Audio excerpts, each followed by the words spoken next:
Hey there, tonight we're diving into a day of Mongol archery practice. We're galloping at full tilt while hitting bullseyes was just another morning stretch.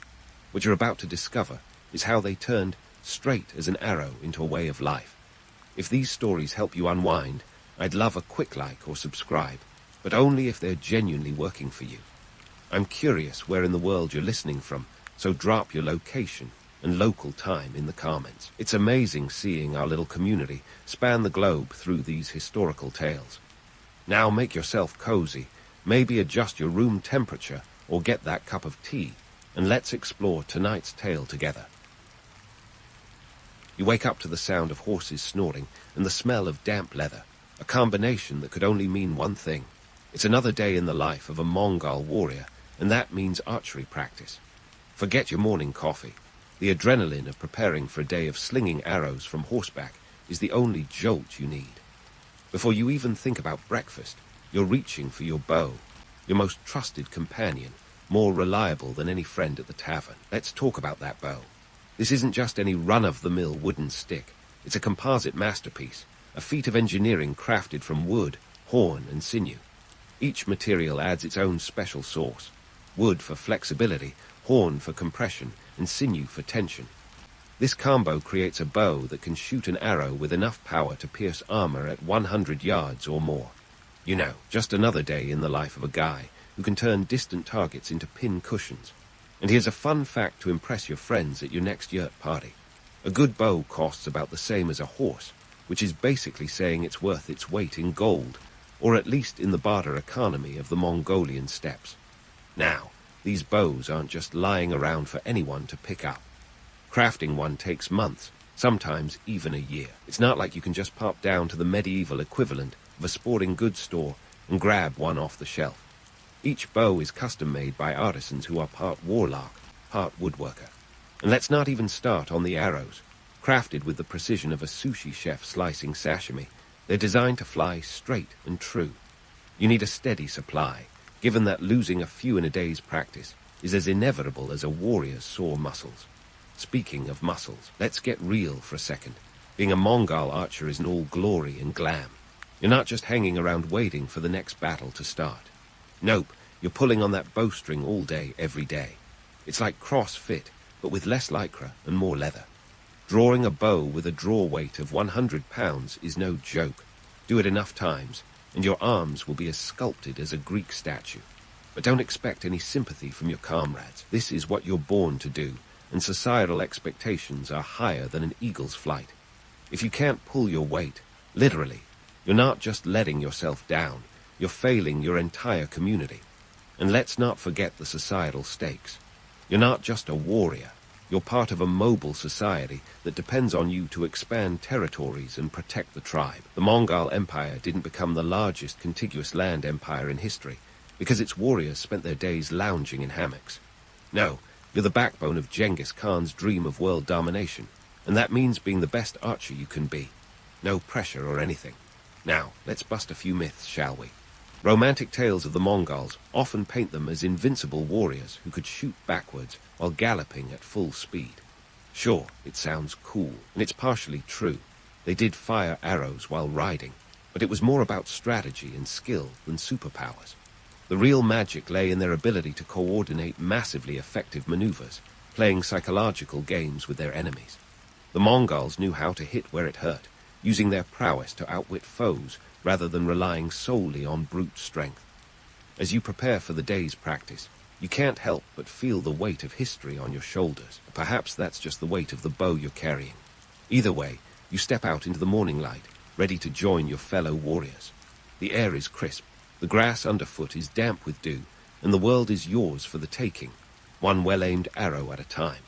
You're out there in the cold morning light, preparing for yet another day of archery practice, and it's hard not to feel like a character from an epic saga, right? But let's not get too swept away by the romance of it all. Sure, we've all heard the jaw-dropping tales of Mongol archers taking out targets with god-like precision, but it's time to ground those myths in a little reality check. First off, let's talk about the legendary accuracy. The idea that every Mongol warrior could hit a bullseye at 300 yards while balancing on horseback is a tad exaggerated. Don't get me wrong, these guys were good. Really good. But the truth is, the effectiveness of Mongol archery was more about overwhelming their enemies with a barrage of arrows rather than each shot being a sniper's dream. Historical accounts often describe the sky darkening with arrows, which is less about individual accuracy and more about value. Think of it like throwing 100 darts at a dartboard. Some are bound to hit the mark. Now, if we pull out the historical record and modern archery stats, a clearer picture emerges. Contemporary high-level archers can hit targets at around 70 meters with a compound bow, a modern marvel of design. Meanwhile, historical records suggest that a Mongol archer could effectively target enemies at around 150 meters while mounted, which is impressive, but not quite the superhero feat of legend. It's like comparing a heavyweight boxer to a street fighter. Both are skilled, but their strengths lie in different areas. But let's not dismiss the Mongol magic entirely. Their composite bows, as we discussed, were engineering marvels, capable of launching arrows with a draw weight that would make a modern gym-goer sweat. This wasn't just about hitting targets. It was about sending arrows with enough force to punch through armor. And in a world where the difference between life and death often came down to who could shoot first and hit hardest, that kind of firepower mattered a lot. The Mongols had a knack for psychological warfare, and their reputation was part of their arsenal. Stories of their invincibility spread faster than a viral meme, and that fear was a weapon in itself. Armies would hear tales of these unstoppable archers and feel defeated before the first arrow flew. Genghis Khan knew this all too well, using both reality and myth as tools to conquer vast territories. Let's also consider the economic angle. Horses were the sports cars of the medieval steppe, and bows were the high-tech gadgets. Investing in a good bow was equivalent to modern military spending on fighter jets. It wasn't just about personal prowess. It was about state-sponsored warfare, where every arrow had an economic footprint. The Mongol Empire's ability to sustain such an extensive network of warriors and weaponry was as much about logistical genius as it was about military might. And here's a little nugget for the skeptics. The Mongols' legendary archery skills were not just about individual warriors, but also about the collective discipline and training. The Empire's success hinged on the ability to train entire generations in the art of war. This wasn't just a hobby, it was a cultural obsession. From a young age, children were taught to ride and shoot, and by adulthood, they were seasoned warriors. The myth of the lone Mongol archer hitting impossible shots is appealing, but the truth is even more impressive. It was an entire society engineered for conquest, each warrior a cog in a massive war machine. So next time you hear tales of Mongol warriors performing miraculous feats of archery, remember that while there's a kernel of truth, the real story is about a combination of skill, strategy, and a little bit of myth-making magic. As you step into the practice field, take a moment to appreciate that you're part of something much bigger, a legacy of innovation and intimidation that still captures the imagination today. And if you ever find yourself feeling less like a legendary hero and more like a regular guy with a bow, just remember, even myths have to start somewhere. And speaking of myths having a starting point, let's dive into the Mongols' grand strategy, a real-life chess game where archery was both the queen and the knight, darting across the board with lethal precision. You see, the Mongol Empire wasn't just a ragtag band of nomads who happened to hit the jackpot. No, these guys were the original masters of military innovation, and archery was their secret sauce. It's the 13th century, and the Mongols are out here rewriting the rules of warfare like they are the George Martin of military strategy. The key to their success: mobility and flexibility. Imagine an army that could move faster than a medieval rumor and strike with the force of a lightning bolt. That's the Mongols. They weren't interested in drawn-out sieges or clunky confrontations. Instead, they preferred quick, devastating raids that left their enemies reeling. And here's where the archery comes in. It allowed them to strike from a distance, raining down arrows like a deadly meteor shower before melting back into the landscape. Take the Battle of the Kalka River in 1223, for example. The Mongols faced off against a coalition of Russian princes. Now, the Russians were no slouches. They had heavy cavalry and armored knights who probably fancied themselves the medieval equivalent of a tank battalion. But the Mongols had a trick up their sleeve: the feigned retreat. Imagine this. The Mongol horsemen charge, then suddenly turn tail as if they're running for the hills. Naturally, the Russians think they've got the upper hand and give chase. Here's the kicker. The Mongols weren't retreating, they were baiting. Once the Russians were strung out and disorganized, the Mongols turned back, unleashing a torrent of arrows that turned the battlefield into a veritable pincushion. The result? A devastating Mongol victory with minimal losses on their side. Now, how did they pull off these stunts? The Mongols had a communication system that would make even the most tech-savvy modern general break out in a cold sweat. They used a series of signals, flags, and horns to coordinate their attacks.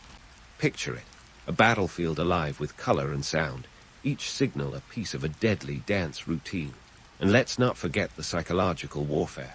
The Mongols didn't just want to win, they wanted to win big. Their aim was to crush not just armies, but entire civilizations, leaving a trail of fear and submission in their wake.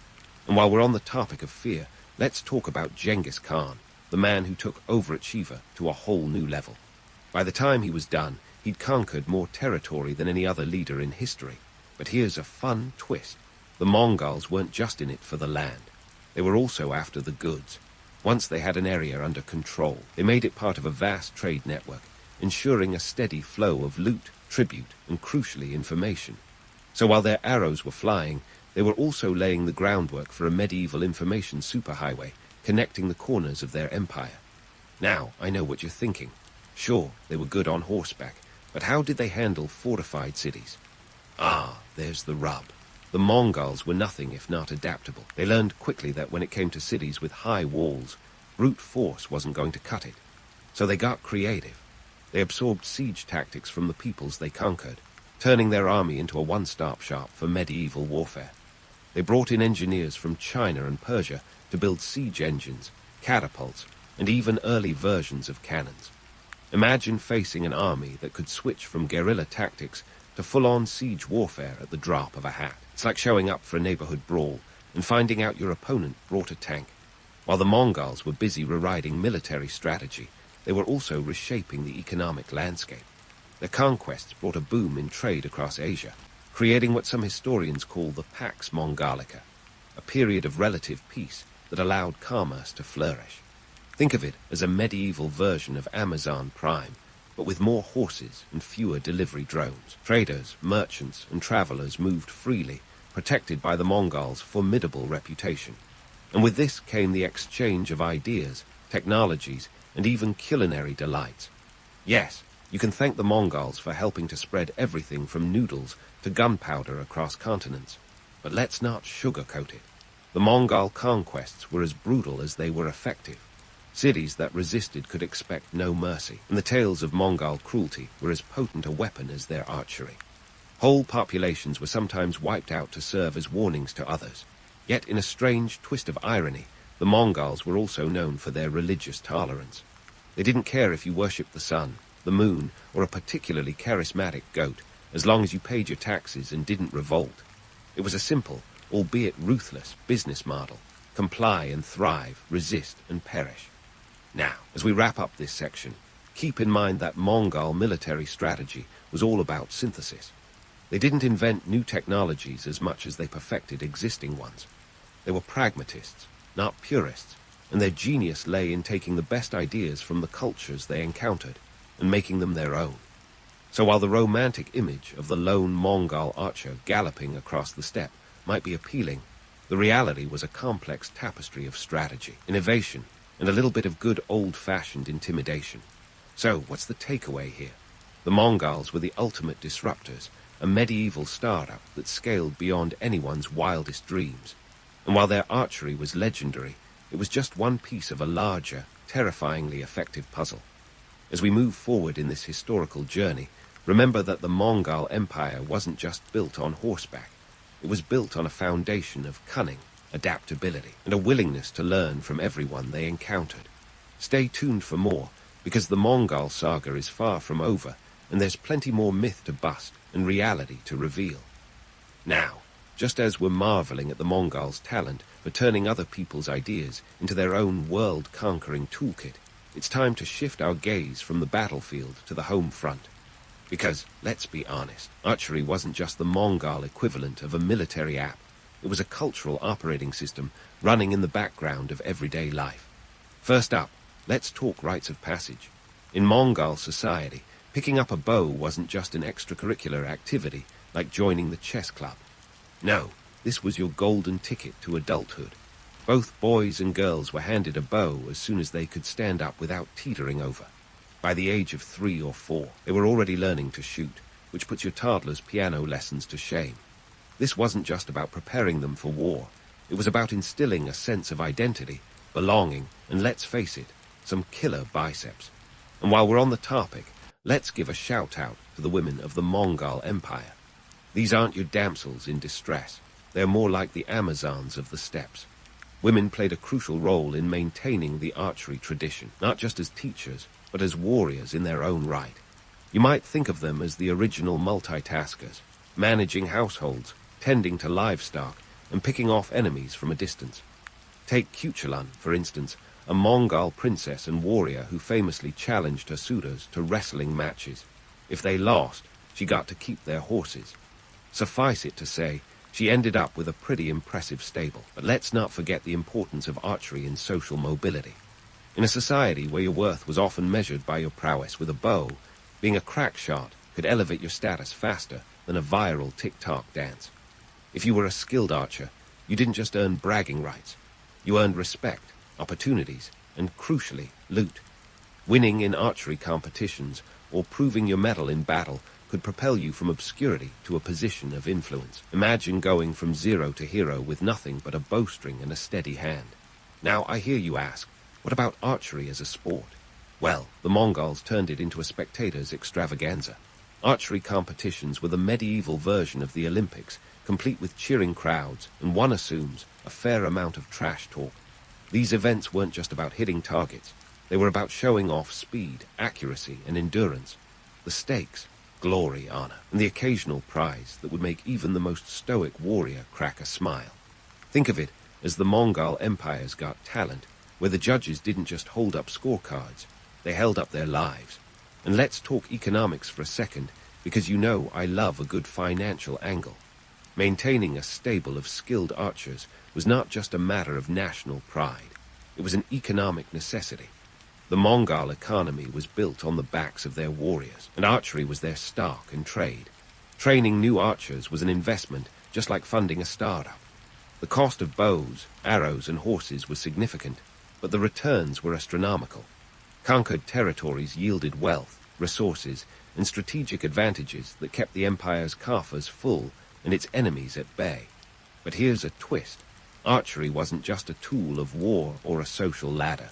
It was also a means of communication. The bow and arrow were used to send messages, both literally and figuratively.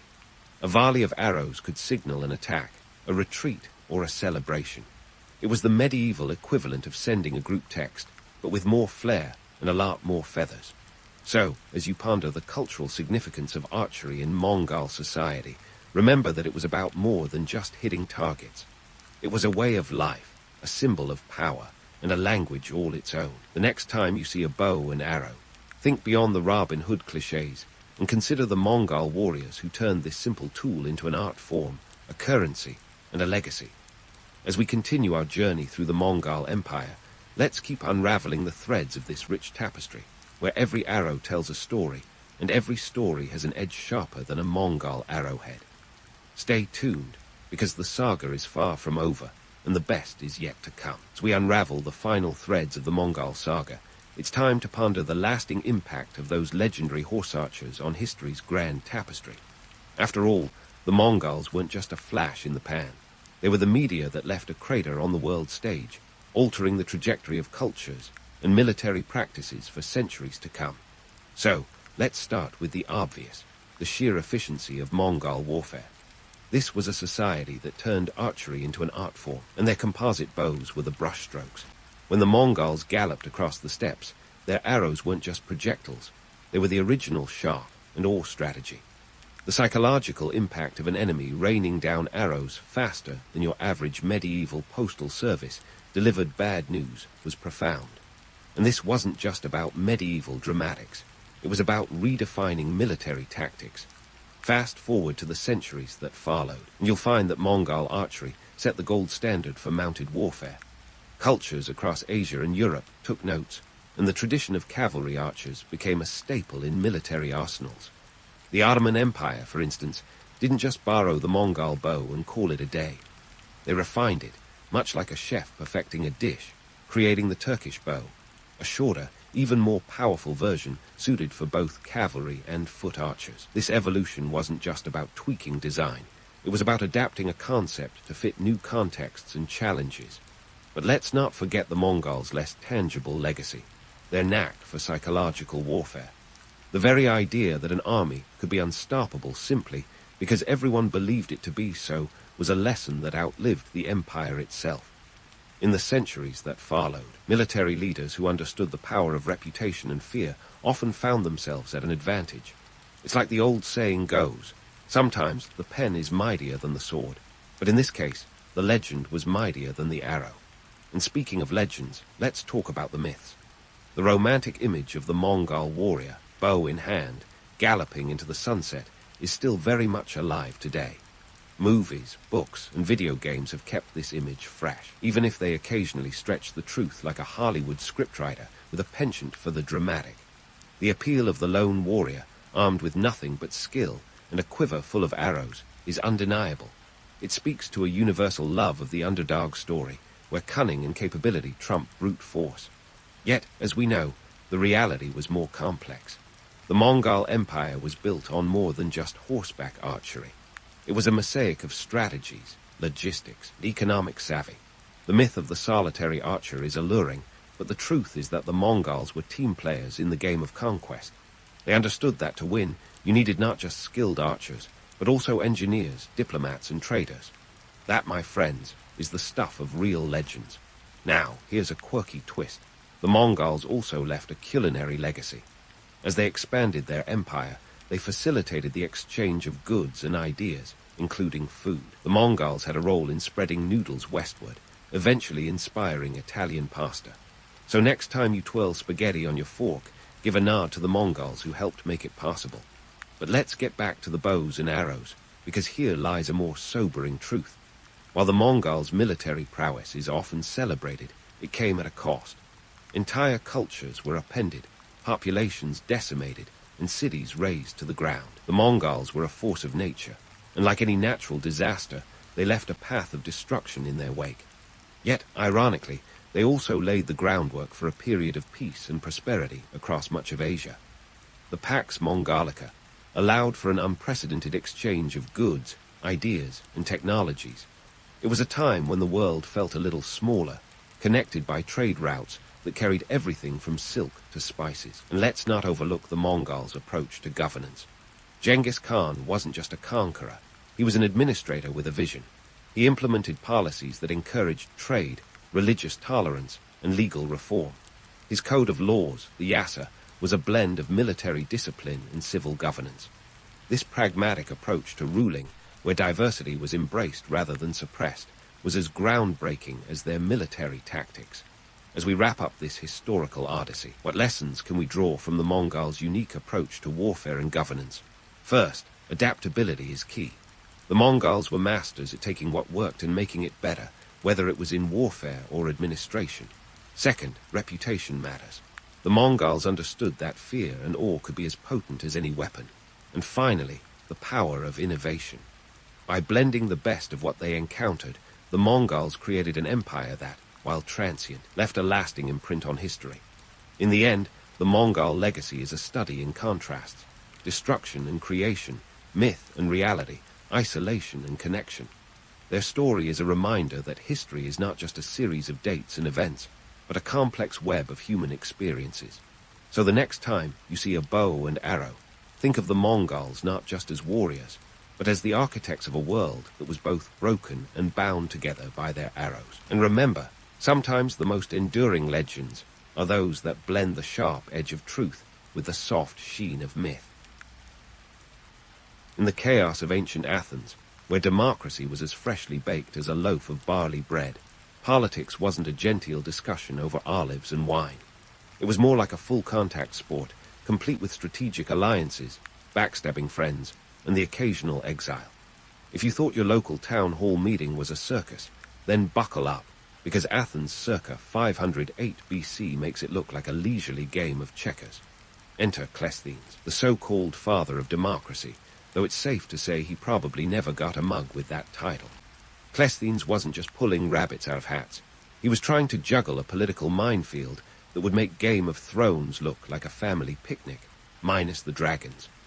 Born into the Alcmeonid family, Cleisthenes was already knee-deep in the power struggles of Athens. His clan was known for its wealth, influence, and a penchant for getting into trouble, kind of like the Kardashians, but with togas.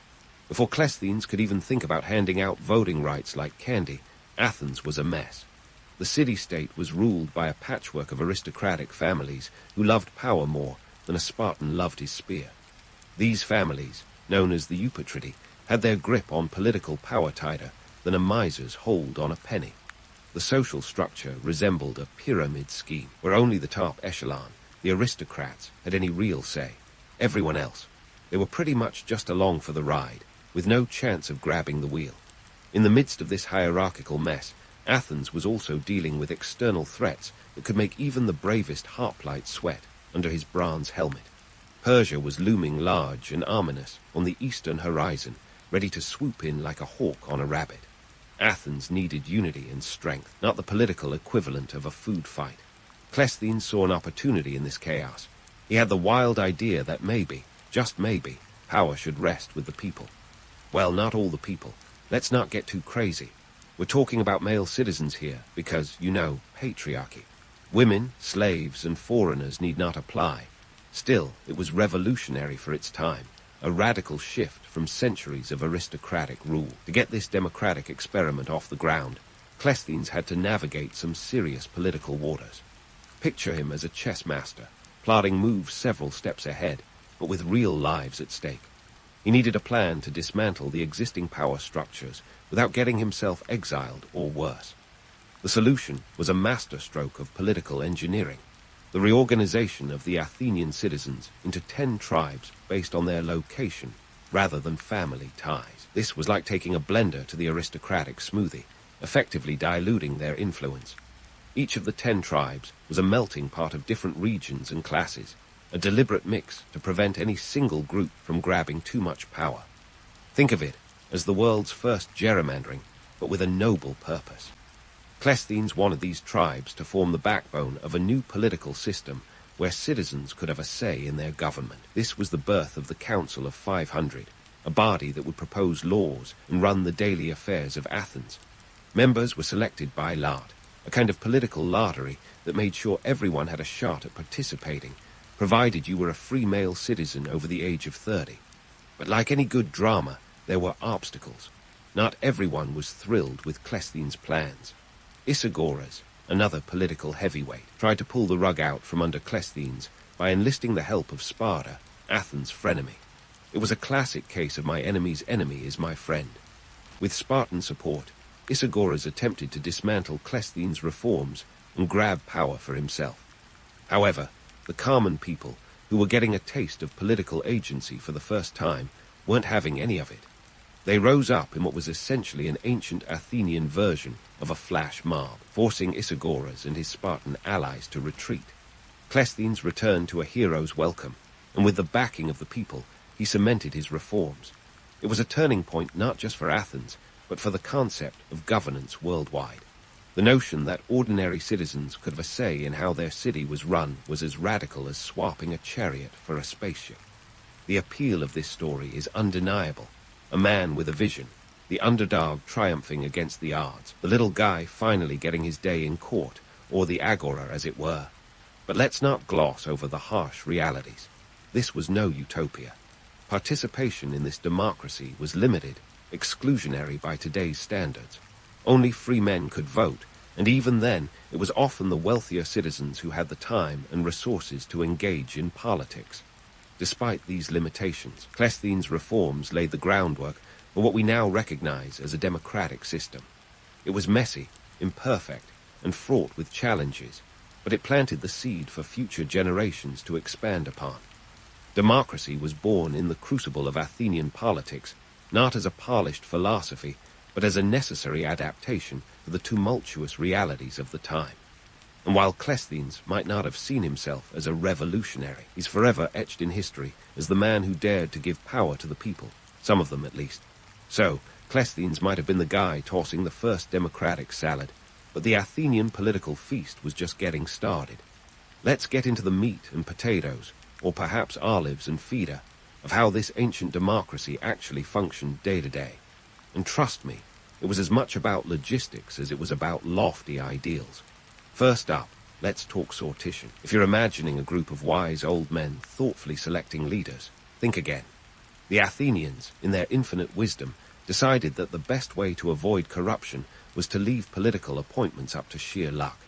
Yep, they used a lottery system, a sort of ancient bingo night, but with way more at stake. The Council of 500, the body responsible for the nitty-gritty of governance, was chosen annually by drawing lots. Picture names being pulled out of a hat, but instead of a hat, they used a clever device called the Cleroterion. It was essentially a stone slab with slots and a funnel, a low-tech predecessor to the modern lottery machine. The idea was that by leaving it to chance, you minimized the opportunity for political manipulation. After all, you can't bribe Lady Luck. Now, you might be thinking, what kind of democracy leaves critical decisions to chance? But consider this. It was a way to ensure that no single faction could dominate. It was democracy in its purest, most chaotic form, relying on the randomness of the universe to keep the political playing field level. Of course, this system had its flaws. Some citizens were more equal than others, especially if you were rich enough to afford the time off work to serve in government. But in a society where even the idea of one person, one vote was radical, this was a step towards preventing the concentration of power. Next on our agenda, the assembly meetings. Now, these weren't your typical sit-downs with a PowerPoint presentation and free coffee. The Phoenix, a rocky hill overlooking Athens, was the venue for these gatherings, where citizens would come together to debate and vote on laws. Imagine a TED talk mixed with a town hall debate, but without any microphones or cozy seating. The acoustics were all natural, thanks to the amphitheater-like setup. Here, every male citizen had the right to speak, although in practice, it was often the more eloquent and influential who dominated the conversation. Attendance could range from a few thousand to as many as 6,000 for major decisions, which gives standing room only a whole new meaning. To keep things moving, a simple majority vote decided issues. And if you thought your HOA meetings were contentious, these assemblies could get downright rowdy. The topics ranged from mundane issues like water supply to existential questions of war and peace. But unlike your HOA, they didn't have a Robert's Rules of Order to keep everything polite. Shouting matches were common, and decisions were made by a show of hands, or more precisely, a show of hands holding up pottery shards, which were used to cast votes. This was direct democracy, messy, loud, but undeniably participatory. And speaking of pottery shards, let's not forget the most notorious aspect of Athenian democracy, ostracism. Named after the ostraka, the broken bits of pottery used as voting tokens, ostracism was the ancient equivalent of voting someone off the island, but with real-world consequences. Each year, citizens could vote to exile an individual for 10 years. It was less about punishing a crime and more about nipping potential tyranny in the bud. Think of it as political crowd control, a way to preemptively curb the influence of individuals who seemed a little too power-hungry or popular for their own good. The mechanics were simple. If enough citizens scratched the same name into their pottery shard, usually around 6,000 votes were needed. The unlucky winner took a decade-long mandatory vacation from Athens. The idea wasn't to punish, but to protect the democracy from potential threats. Of course, it could also be used as a tool for political maneuvering, a handy way to eliminate rivals without, assassination. As far as we know, no one ever tried to break the system by bribing voters with free olive oil or amphory, but you have to wonder if some creative scheming went on behind the scenes. Now, if you're thinking this sounds a bit like reality TV, you're not alone. Imagine the drama. Public figures campaigning not just to win favor, but to avoid getting the boot. It was less about governance and more about the spectacle, a political version of Survivor where the stakes were your career, not a $1 million prize. But unlike reality TV, there were no immunity idols or dramatic tribal councils, just a lot of broken pottery and bruised egos. So was this really democracy, or just ancient reality TV with sandals and tunics? Well, it depends on how you define democracy. For the Athenians, it was revolutionary, a chance for ordinary citizens to have a say in the affairs of the state. It was a system designed to be dynamic, to reflect the will of the people, or at least the will of those who showed up. But it was also chaotic, exclusionary, and deeply flawed by modern standards. The truth is, Athenian democracy was as much about managing people as it was about lofty ideals. It was a complex dance of power, strategy, and participation. While we might romanticize it as the birthplace of democracy, in reality, it was an ongoing experiment in governance that constantly evolved to meet the challenges of the day. And like any good experiment, it had its successes and its spectacular failures. But the legacy of Athenian democracy isn't in its perfection, it's in its audacity. The idea that citizens could govern themselves was a radical notion that has echoed through history, inspiring generations to come. As we continue to navigate our own political landscapes, it's worth remembering that democracy has never been about achieving a perfect system. It's about striving for a better one, even if it means voting with broken pottery and a bit of chaos thrown in for good measure. And while the Athenians didn't have Netflix to stream the latest political drama, they certainly knew how to keep things interesting. Their democracy was a living, breathing entity, constantly adapting to the whims and needs of its citizens. It was a system as vibrant and unpredictable as the city itself, embodying both the hope and the hubris of Athenian society. As we close this chapter, let's leave the Athenians to their debates and shards, knowing there's still much more to uncover in the saga of ancient democracy. But before we get too nostalgic about the Athenian Assembly's version of direct democracy, let's take a closer look at who was actually calling the shots, or rather, who was decidedly not. Spoiler alert. If you were a woman, a slave, or a foreigner, your invitation to this democratic shindig got lost in the mail. In ancient Athens, the so-called cradle of democracy, the voting pool was about as inclusive as an exclusive club with a velvet rope. Only about 10-20% of Athens' population qualified as citizens with voting rights.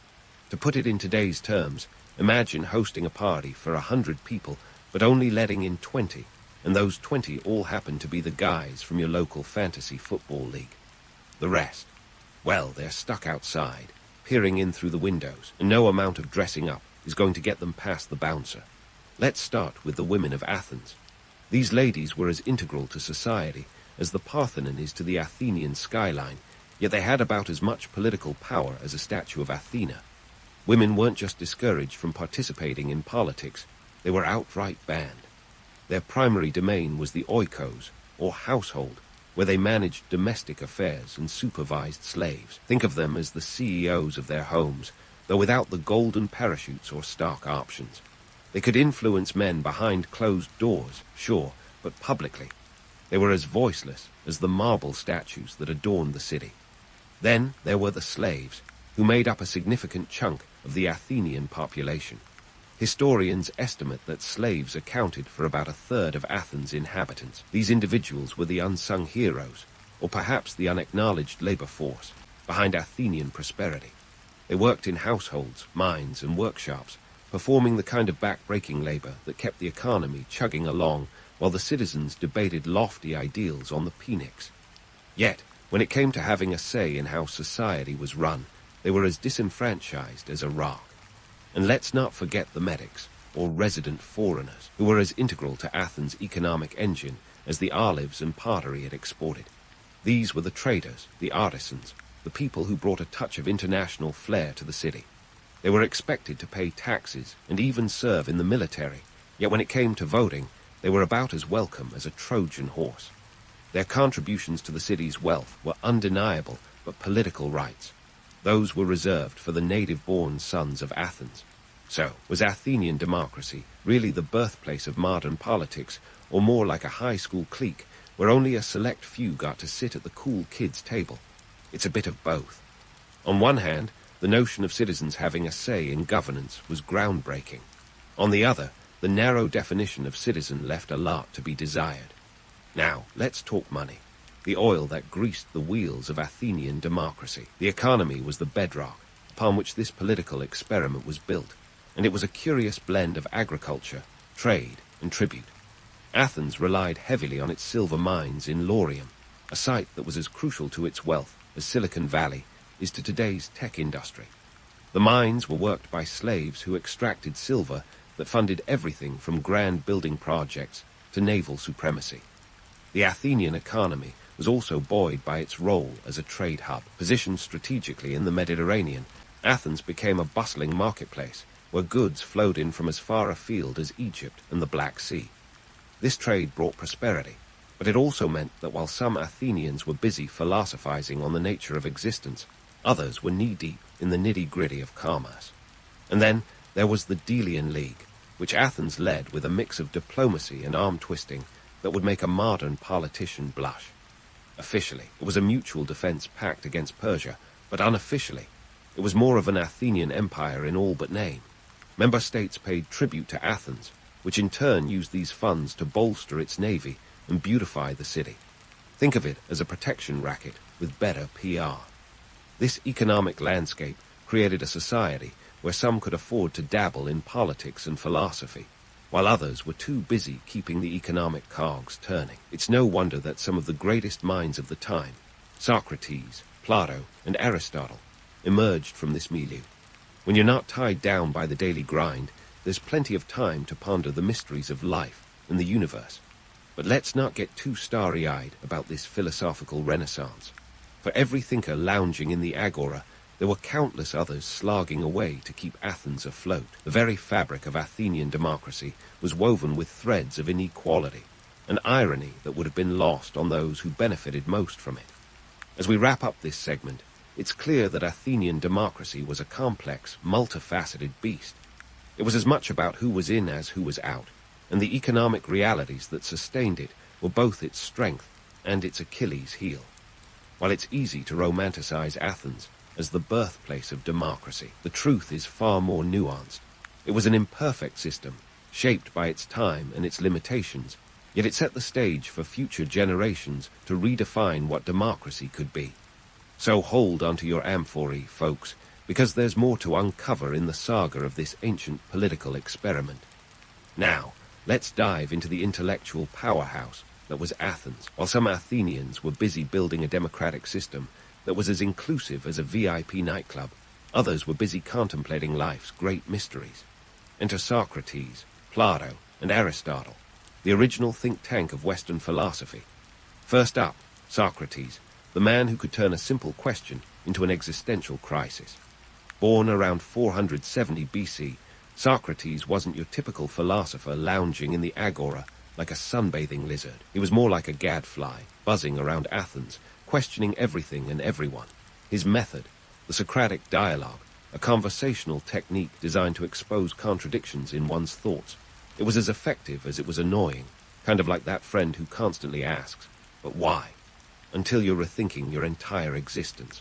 Socrates didn't write anything down, which might seem like a huge oversight until you realize his students did the heavy lifting. Plato, his most famous student, took copious notes and crafted dialogues that still fuel philosophical debates today. But back to Socrates. He was a staunch critic of the Athenian democracy, which he saw as chaotic and misguided. In his view, the system was too willing to put power in the hands of those more interested in popularity than wisdom. Sound familiar? Socrates believed that only those with true knowledge, philosopher kings, if you will, were fit to rule. His critiques, unsurprisingly, didn't win him any popularity contests, and they eventually led to his trial and execution in 399 BC. Yes, the man who questioned everything finally got an answer he didn't want. Plato, meanwhile, took Socratic skepticism and ran with it. He founded the Academy around 387 BC, which wasn't just the world's first university, but also the ultimate hangout for intellectuals. Plato's work, particularly The Republic, gives us a detailed blueprint of his ideal state. Spoiler alert, democracy wasn't exactly his cup of hemlock.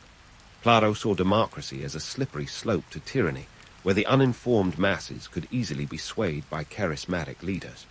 His solution, a society governed by philosopher kings, individuals who had ascended through rigorous education and moral training to become the wisest among us. It's like selecting your country's leader based on their ability to solve complex math problems instead of their public speaking skills. Aristotle, Plato's star student, took a somewhat different approach. If Socrates was the disruptor and Plato the idealist, Aristotle was the pragmatist. Born in 384 BC, Aristotle wasn't just a philosopher. He was a Renaissance man before the Renaissance was even a thing. His works covered everything from politics to biology, and his approach was grounded in observation and empirical evidence. In his seminal work, Politics, Aristotle didn't shy away from critiquing his mentor's ideas. He argued that while Plato's philosopher kings sounded great in theory, in practice, they were as likely to exist as unicorns. Instead, Aristotle favored a mixed government, incorporating elements of democracy, oligarchy, and monarchy, a sort of political buffet designed to balance human nature's competing appetites. But Aristotle wasn't just critiquing for the sake of it. He genuinely believed in the capacity for human improvement through education and civic engagement. And unlike Plato, who seemed ready to toss democracy out with the bathwater, Aristotle appreciated its potential to cultivate virtuous citizens.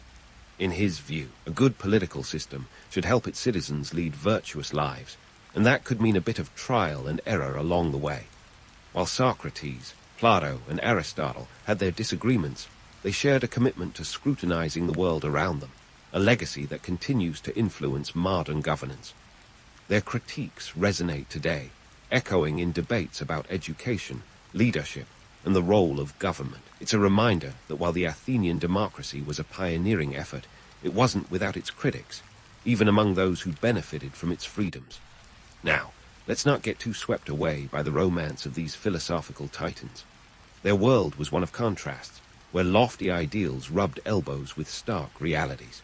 For every Socratic dialogue pondering justice, there were countless slaves toiling in the mines, and for every Platonic ideal, there were real-world inequalities that the philosophers themselves often overlooked. The cultural impact of Athenian democracy is undeniable, but it was shaped as much by its flaws as its virtues. This duality gives us a richer understanding of why these ideas still matter, and why the questions these thinkers posed remain relevant. As we continue this journey through ancient Athens, we'll see how democracy, with all its imperfections, provided a fertile ground for philosophical inquiry. These thinkers weren't just critiquing their government from ivory towers. They were engaging with it, challenging it, and sometimes getting martyred by it. Their legacy is as messy and profound as the city that birthed it, reminding us that democracy is as much about asking questions as it is about finding answers. So, while Plato might have seen democracy as a bit too much of a free-for-all, and Aristotle as a mixed bag of potential and pitfalls, their critiques serve as a testament to the complexities of governance, a reminder that true wisdom often lies in the questions we dare to ask, rather than the answers we claim to possess. And as we wrap up this philosophical interlude, let's not forget, the story of Athenian democracy is far from over. We've only scratched the surface of its cultural and philosophical impact. Stay tuned, because the next chapters bring even more intrigue, innovations, and a few surprises that could rival any modern political drama. While the philosophers of Athens were busy dissecting democracy like a frog in a science class, the city itself was not immune to the harsh realities of politics. Despite its high-minded ideals, Athenian democracy was always teetering on a knife's edge, a precarious balance of power that could be tipped by a strong gust of war or an internal squabble. This is where our tale takes a darker turn, a reminder that even the most groundbreaking systems are only as strong as their foundations. Let's rewind to the Peloponnesian War, a clash that makes modern geopolitical tensions look like a minor family feud. It was the 5th century BC, and Athens was locked in a protracted struggle with Sparta, the ancient equivalent of a heavyweight title fight. This war wasn't just a battle of spears and shields, it was a clash of ideologies. Athens, with its democracy, was pitted against the oligarchic Sparta, which valued discipline and militarism above all else. The war dragged on for nearly 3 decades, from 431 to 404 BC, with enough twists and turns to rival any epic saga. The cost of this conflict was staggering. Athens, once flush with wealth from its silver mines and the Delian League's coffers, found itself stretched thin. The city's treasury hemorrhaged money like a leaky amphora. Resources that could have been used to build amphitheaters or fund philosophical musings were instead funneled into sustaining the war effort. By the end of it, Athens was not just financially bankrupt, it was morally and politically exhausted. The war itself was a disaster, but the internal strife it spawned was perhaps more damaging. The Athenians, in their quest to win at all costs, resorted to increasingly draconian measures. They ostracized and executed leaders who were perceived as failing the war effort, a strategy that did more to foster instability than to secure victory. Even Pericles, one of Athens' most celebrated leaders, fell victim to the turmoil, succumbing to the plague that ravaged the city during the conflict's early years. If you're looking for a lesson in leadership, Pericles' fate is a sobering reminder that even the greatest minds can be undone by forces beyond their control. And what about that infamous Sicilian expedition? In 415 BC, in a move that would make even the most ambitious military strategist wince, Athens decided to launch a campaign against Syracuse. Spoiler alert, it was a colossal failure. The expedition ended with the Athenian fleet decimated and thousands of soldiers either dead or captured. It was the kind of military blunder that historians love to dissect, an overreach of epic proportions that left Athens vulnerable and demoralized. The aftermath of the war saw Athens stripped of its empire, its navy dismantled, and its walls torn down. The Spartans, triumphant, imposed a harsh peace that left Athens a shadow of its former self. The city-state that had once been the beacon of democracy now faced the grim reality of subjugation. It's a cautionary tale of hubris, a reminder that even the most powerful can fall when they stretch themselves too thin. Athens' decline was not just a military defeat, it was the unraveling of a political system that had once seemed invincible. But let's not get too disheartened just yet. If there's one thing history teaches us, it's that the seeds of rebirth often lie in the ashes of ruin. Despite its fall from grace, Athenian democracy left an indelible mark on the world. The concepts of citizen participation, debate, and collective decision-making were revolutionary, laying the groundwork for future generations to build upon. Fast forward to modern times, and you'll see the fingerprints of Athenian democracy everywhere. The idea that power should rest with the people, that leaders should be accountable, and that laws should be debated in public forums are principles that continue to resonate. Sure, the Athenian model was flawed, exclusionary, and sometimes chaotic, but those imperfections were part of its charm. It was a living experiment, constantly evolving and adapting, much like our own political systems today. The legacy of Athenian democracy is not in its perfection, but in its audacity. It dared to challenge the status quo, to question who should have a say in governance, and to push the boundaries of what was possible. It reminds us that democracy is not a destination, but a journey, a work in progress that requires constant nurturing and vigilance. As we wrap up this tale of ancient democracy, let's remember that the lessons of Athens are as relevant today as they were millennia ago. The struggle between individual freedoms and collective governance is a timeless dance, one that continues to shape our world. So whether you're casting a vote, debating a policy, or simply questioning the status quo, take a moment to thank the Athenians for their contribution to this grand experiment called democracy. In the end, Athenian democracy was both a cautionary tale and a beacon of hope. It showed us the heights humanity can achieve when it dares to dream, and the depths to which it can fall when it loses sight of its ideals. And as we continue to navigate the complexities of our own political landscapes, let's carry forward the spirit of Athens, a city that, despite its flaws and failures, dared to put power in the hands of the people. Ever notice how most empires start like a garage band? They're scrappy, chaotic, and somehow they manage to get everyone talking. The Roman Republic was no different. Back in the day, their military wasn't exactly the polished machine that would later paint Europe red with its legions.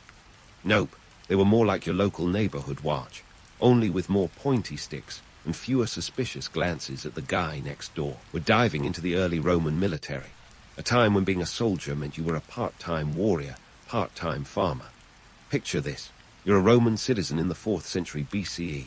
You've got your farm, your family, and oh yeah, twice a year, you're expected to drop the plow and pick up a spear. Because of course, nothing says civic duty quite like marching off to battle in a tunic and sandals. Now, the backbone of this early army was the Manipular Legion. This was a fancy way of saying they were organized into units called maniples, which were essentially small, flexible blocks of 120 men. The whole setup was kind of like a military Rubik's Cube, designed to twist and turn in battle, adapting to whatever the enemy threw at them. It was a far cry from the phalanxes of their Greek neighbors, which were about as flexible as a brick wall. The Roman military structure was like a tiered cake of doom, with different layers of soldiers based on age and experience. At the top, you had the triarii, the old guard, seasoned veterans who were the last line of defense, or as they liked to think of themselves, the adults in the room.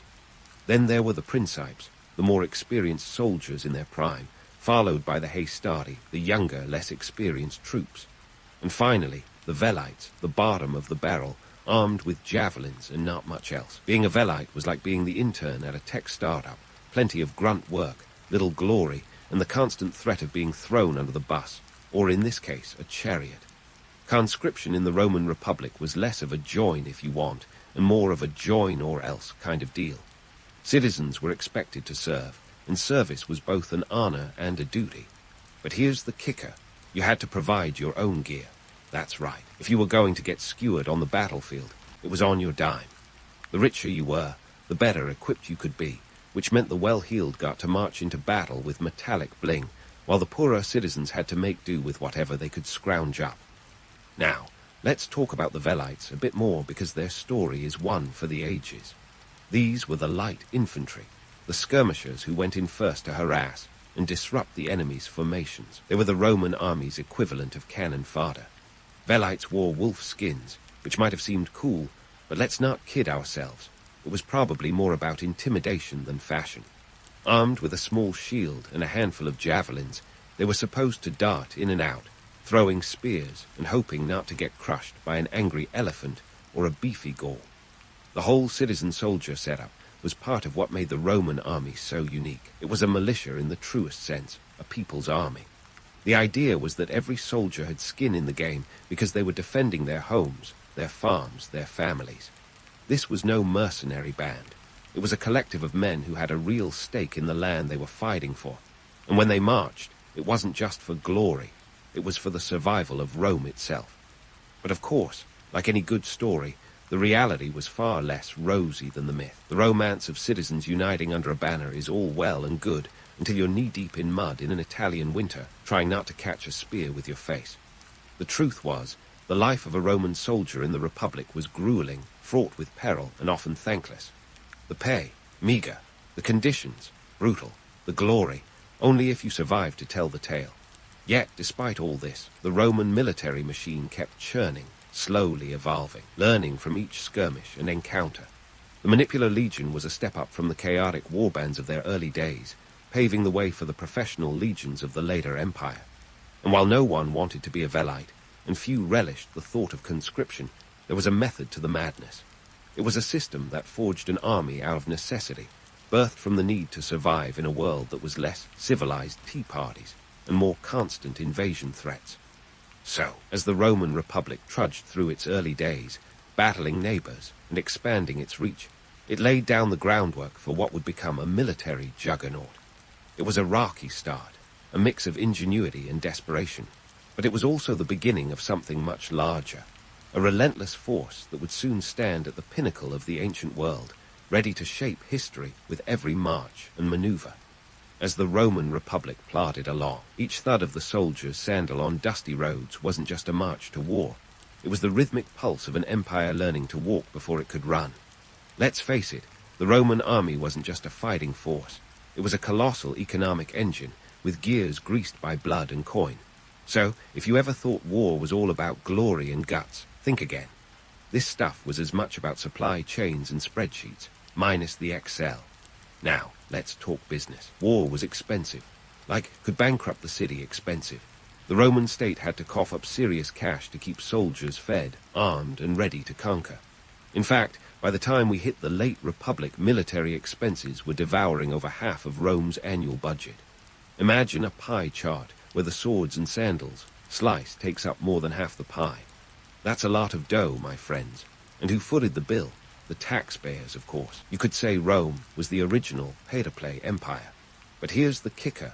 Rome wasn't just splurging on shiny new gladii and chain mail. They were investing in infrastructure like it was going out of style. Enter the Roman road system, the ancient equivalent of the interstate highway. These weren't just convenient paths for centurions to march on. They were the veins and arteries of the empire, pumping trade and troops across the land. By the time Augustus rolled around, Rome had laid down over 50,000 miles of these stone slabs. That's like paving a road from New York to Sydney and back, with a detour to Tokyo. Talk about dedication. These roads were so crucial that the saying, "all roads lead to Rome," wasn't just a cute phrase. It was a logistical reality. And while we might romanticize the image of Roman soldiers striding with purpose, the truth was they'd often spend more time as roadies than warriors. The army was as much about construction as it was about combat, with soldiers doubling as laborers, engineers, and occasionally ditch diggers. You might say they were the original multitaskers, albeit with fewer gadgets and more calluses. But let's address the elephant, or rather, the elephant in the room, boredom. For every glorious battle chronicled in the annals of history, there were months or even years of mind-numbing monotony in garrison towns or military camps. Roman soldiers had a higher chance of dying from diseases, accidents, or sheer tedium than from a barbarian's blade. Malaria, typhoid, dysentery, you name it, it was lurking in the camp, ready to take down the unwary soldier faster than you could say, "Veni, vidi, vici." And here's a myth to bust.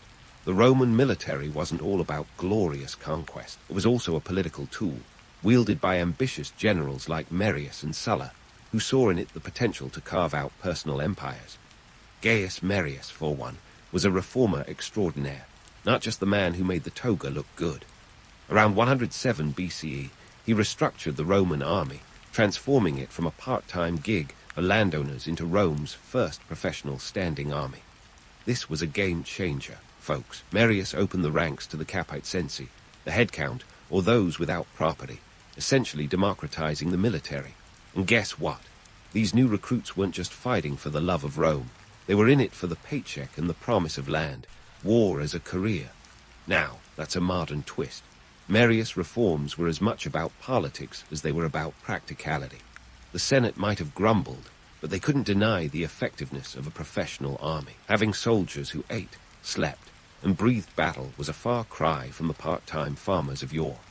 And with these changes, Rome's military prowess skyrocketed, setting the stage for the imperial juggernaut we all know and fear. However, this shift also meant soldiers' loyalties started leaning towards their generals rather than the Senate or the state. I mean, when your livelihood depends on a charismatic leader promising land and loot, the Senate's droning speeches start to lose their charm. So, while Rome's roads stretched ever outward, and its legions became finely tuned machines, the seeds of change were sown. The Republic was unknowingly paving the way for the Empire, not just with stone roads, but with political maneuverings and military might. It was a time of transformation, a tale of economic pressures, social shifts, and political intrigue. And while every Roman soldier might have dreamed of marching triumphantly into the city amidst cheers and garlands, the reality was often a grittier, grimmer affair. But hey, that's history. A blend of the glorious and the grim, the romantic and the real. Stay tuned as the story unfolds, because Rome isn't done with its surprises just yet. As Rome's story unfolds, the Republic was a ticking time bomb of ambition, waiting for someone with the right mix of guts, charm, and audacity to light the fuse. Enter Julius Caesar, Rome's ultimate showman, a man whose name became synonymous with power and pizzazz. But let's detangle the myth from the man, because, like any good Roman yarn, it's a tale as tangled as Medusa's hair. Caesar's rise wasn't just about military prowess. It was practically a masterclass in political theater. Picture this. A guy who could spin a narrative faster than a politician at a press conference. Sure, he was a military genius, but not in the way you might think. He wasn't just about tactical brilliance on the battlefield, though he had plenty of that. His genius lay in understanding the power of image, the kind that would make even modern influencers blush. The Gallic Wars, one of his most famous campaigns, was where Caesar really strutted his stuff. Over 8 years, from 58 to 50 BCE, he expanded Rome's territory by about 320,000 square kilometers, roughly the size of modern-day Poland. But here's the kicker. His soldiers weren't just in it for the glory of Rome. They were in it for themselves, driven by the promise of spoils, land, and the generous bonuses Caesar was known to pay. It was less about patriotism and more about paychecks and plunder. And let's not forget how he sold these conquests back home. Caesar's Commentarii de Bello Gallico, or Commentaries on the Gallic War, was essentially a PR campaign disguised as a military report. Written in the third person, no less, which sounds humble, but is really just the ancient version of a humble brag.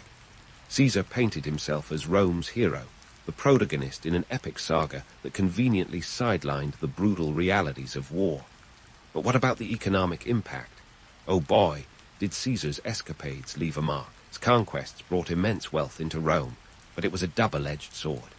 The influx of booty and slaves from Gaul temporarily boosted the economy, yet it also destabilized the social fabric. The newly minted wealth widened the gap between Rome's elite and the common folk, sowing the seeds of social strife that would later bloom into full-blown civil war. Caesar's military reforms were equally transformative. He understood that a happy soldier is a loyal soldier, so he ensured his men were well compensated, well fed, and well led. The professionalization of the army, which had begun under Marius, was taken to new heights, but this also meant soldiers' loyalties shifted from the Senate to their commanders. It was a classic case of who pays the piper calls the tune. Let's debunk another myth while we're at it. The image of Caesar as the lone genius, the solitary architect of Rome's expansion, is a bit of a stretch. The Roman military was a colossal machine with many moving parts. Caesar was its charismatic frontman, but behind him was a cadre of skilled officers and seasoned soldiers who made the magic happen. Sure, he was the star, but he was backed by an ensemble cast worthy of a standing ovation. Now, let's talk logistics, because any wannabe conqueror needs to master those. Caesar's armies didn't just march on glory, marched on meticulously calculated supply lines. His men built bridges, dug canals, and constructed fortifications faster than you could say, Veni, Vidi, Vici. The army was as much a construction crew as a fighting force, and Caesar knew how to keep them busy. This wasn't just about winning battles, it was about sustaining an empire. But for all his triumphs, Caesar's ambition was a double-edged sword. His unprecedented power and popularity made him a target. You see, the Roman Republic wasn't designed for one-man shows. It was a system that thrived on checks and balances, a delicate dance of power sharing. Caesar's rise disrupted that balance, and his assassination on the Ides of March in 44 BCE was as much a political necessity as it was a personal vendetta. His death, however, didn't stop the march of history. Instead, it accelerated the transition from republic to empire. The power vacuum he left in his wake led to more chaos, more civil wars, and eventually the rise of his grandnephew, Octavian, later known as Augustus. But that's a story for another time. So, as we peel back the layers of legend surrounding Caesar, what do we find? A man who was as much a product of his time as he was a shaper of it. A leader who understood the power of narrative and the importance of perception. A general who knew that while battles might be won on the field, wars were won in the hearts and minds of the people. And a politician who inadvertently set the stage for the end of the Republic and the dawn of an empire. But remember, history isn't just about the big names and the grand gestures. It's about the people who lived it, the soldiers who fought, the citizens who paid the price, and the society that was forever changed by the ambitions of a few. As we continue our journey through the annals of Rome, let's keep our eyes open for the stories that aren't always told, the ones that reveal the gritty, messy, and oh-so-human side of history. Because in the grand tapestry of time, it's those stories that often hold the most truth. Stay tuned, because Rome's tale is far from over, and there's plenty more intrigue, drama, and of course, a healthy dose of reality waiting just around the corner. As Rome's tale continued to unfold, Augustus Caesar stepped into the spotlight with the finesse of a seasoned actor who knows the play inside out. Augustus, or Octavian, as he was initially known, wasn't just any name in the Roman roster. He was the grandnephew and adopted son of Julius Caesar. If there was an ancient equivalent of riding on coattails, Augustus had mastered it, and then some. He didn't just ride along. He took the reins and steered the Roman Empire into a new era. Now, let's talk about Augustus and the Roman military machine he fine-tuned to perfection. By the time Augustus came to power in 27 BCE, he inherited an army that was more like a sprawling corporation than a ragtag band of warriors. We're talking about 28 legions, each with roughly 5,000 men. That's a grand total of about 140,000 legionaries, not counting auxiliaries and non-combatants. Imagine trying to organize a family reunion, but everyone's armed to the teeth and ready to expand the family real estate at a moment's notice. Augustus knew that to keep this military juggernaut rolling, he had to play both the carrot and the stick.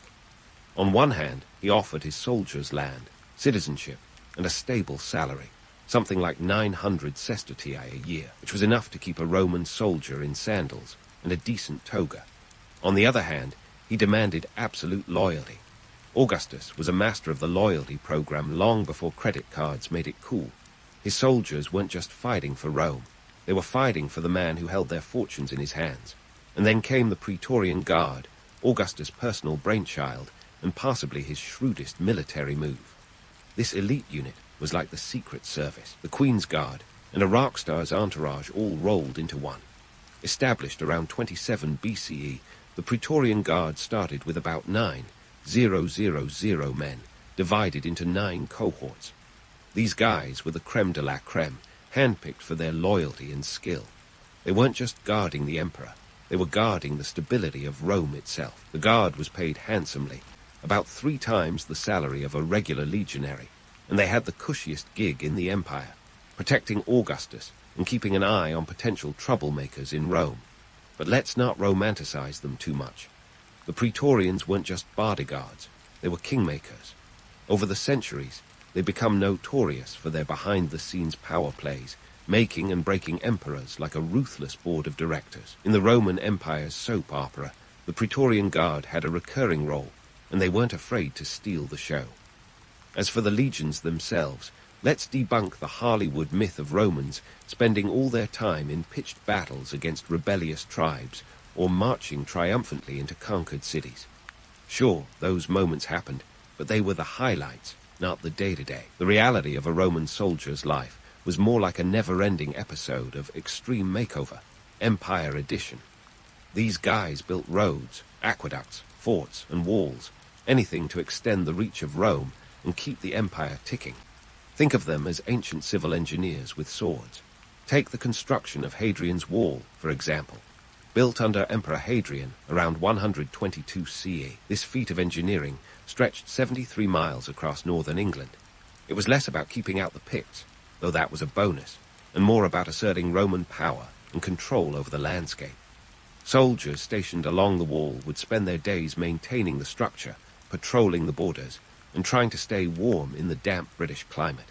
The wall wasn't just a defense mechanism. It was a symbol of Roman permanence and a testament to the empire's reach. And what about those famous Roman roads? These weren't just for marching legions. They were the empire's lifelines, enabling trade, communication, and movement across vast distances. By Augustus' time, the Romans had perfected the art of road building, laying down over 250,000 miles of roads throughout the empire.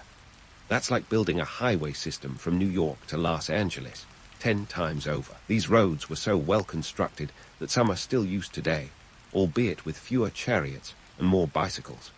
Life for a Roman legionary wasn't all digging ditches and laying stones, though. There were the occasional skirmishes and full-scale battles, but even those were less glamorous than they appear on the silver screen. Disease was a constant companion, with malaria, typhoid, and dysentery claiming more lives than any barbarian sword. Soldiers often faced long stretches of boredom in remote outposts, where the biggest excitement might be a shipment of new sandals or a letter from home. Yet, despite the hardships, being a Roman soldier had its perks. There was the camaraderie, the sense of belonging to something bigger than oneself. There was the promise of land and citizenship after years of service, a chance to rise above one's station. And there was the pride of knowing that your efforts were part of the grand Roman tapestry, a tapestry that, like any good story, was both glorious and gritty. So, as we continue to unravel the threads of Rome's military might, remember this. The legions weren't just about wielding swords and chasing glory. They were a complex, multifaceted machine, a blend of soldier, engineer, and builder. They weren't just fighting for Rome.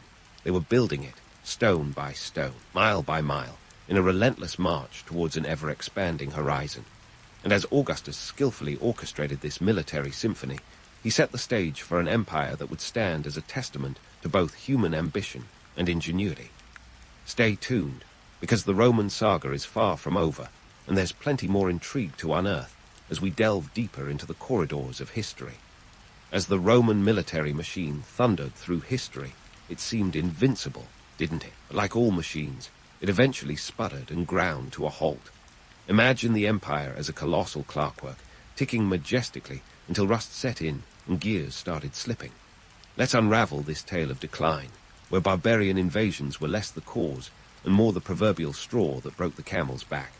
First up on this roller coaster into ruin, economic strain. By the late 3rd century, Rome was hemorrhaging cash faster than a billionaire on a spending spree. The cost of maintaining a sprawling military empire was astronomical.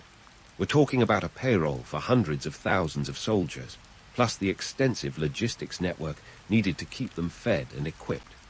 Rome's military budget was a fiscal black hole, sucking in resources that once funded public works and civic life. Inflation ran rampant, with currency debasement becoming the norm. By the time Emperor Diocletian tried to fix the mess in 301 CE with his edict on maximum prices, the economy was already unraveling like a cheap toga. Then there's the political chaos, a veritable Roman soap opera. The late empire was a revolving door of emperors, each one more ephemeral than the last. Between 235 and 284 CE, Rome saw over 20 emperors, most of whom met sticky ends courtesy of assassinations or battlefield defeats. The Praetorian Guard, once the empire's stalwart defenders, had become kingmakers and occasionally kingbreakers. Their loyalty was as stable as a house of cards in a hurricane, often for sale to the highest bidder. This political instability wasn't just a headache for the Roman elite. It was a migraine for the military. Soldiers didn't know if their next order would come from the emperor or the guy who just offed him. Let's not forget the internal decay, that slow rot gnawing away at Rome's core. Over time, the discipline that once defined the Roman legions eroded. The professional soldiers of Augustus' day gave way to a mix of conscripts and mercenaries, who were about as invested in Rome's glory as a cat is in a bath. The once proud legions were now a patchwork quilt of diverse ethnic groups with little in common beyond their paychecks. It was less one for all and all for Rome, and more what's in it for me. And about those famous barbarian invasions, hold your horses, because the story's more nuanced than it seems. The Visigoths, Vandals, and Huns weren't just mindless hordes, but rather displaced peoples pushed by economic pressures, climate changes, and the domino effect of other tribes moving west. Take the Visigoths, who crossed the Danube in 376 CE, not because they fancied a Roman holiday, but to escape the Huns. They were refugees, not raiders, at least initially. When Rome failed to handle the influx with anything resembling competence or compassion, tensions boiled over into violence, culminating in the Battle of Adrianople in 378 CE, where the Romans got a battering that echoed through history. So, why did these once formidable legions crumble? Part of it was Rome's own making. The empire had grown too big, too unwieldy, and too complacent. The centralized command structure that worked when Rome was a plucky little city-state couldn't handle an empire spanning 3 continents. Communication delays, logistical nightmares, and local governors playing fast and loose with imperial edicts all contributed to the chaos.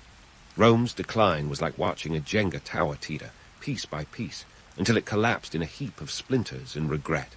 But let's debunk another myth. The fall of Rome wasn't the end of the world. Sure, it was the end of an era, but the Roman legacy didn't vanish overnight like smoke in the wind. The Eastern Roman Empire, or Byzantine Empire, carried the torch for another 1,000 years, preserving Roman law, culture, and traditions even as it evolved into its own unique entity. And in Western Europe, Roman infrastructure and ideas became the foundation stones of medieval society. The Roman military machine's decline, then, is as much a lesson in resilience as it is in failure. It's a cautionary tale of hubris and overreach, a reminder that even the mightiest engines can stall if they're not fueled with foresight. So as we close the book on Rome's martial saga, let's take a moment to appreciate the echoes that still resound in today's military lore. The legions may have faded, but their legacy marches on, an enduring testament to human ambition and the inevitable march of change. In the grand theatre of history, the Song dynasty often gets overshadowed by its flashy siblings, the Tang and the Ming. But the Song dynasty, running from 960 to 1279 AD, was like the quiet, bookish kid who grew up to be a tech billionaire. It was a time when art and culture didn't just flourish. They exploded like fireworks at a New Year's bash, all thanks to a certain bureaucrat with a penchant for paper and a knack for strategy.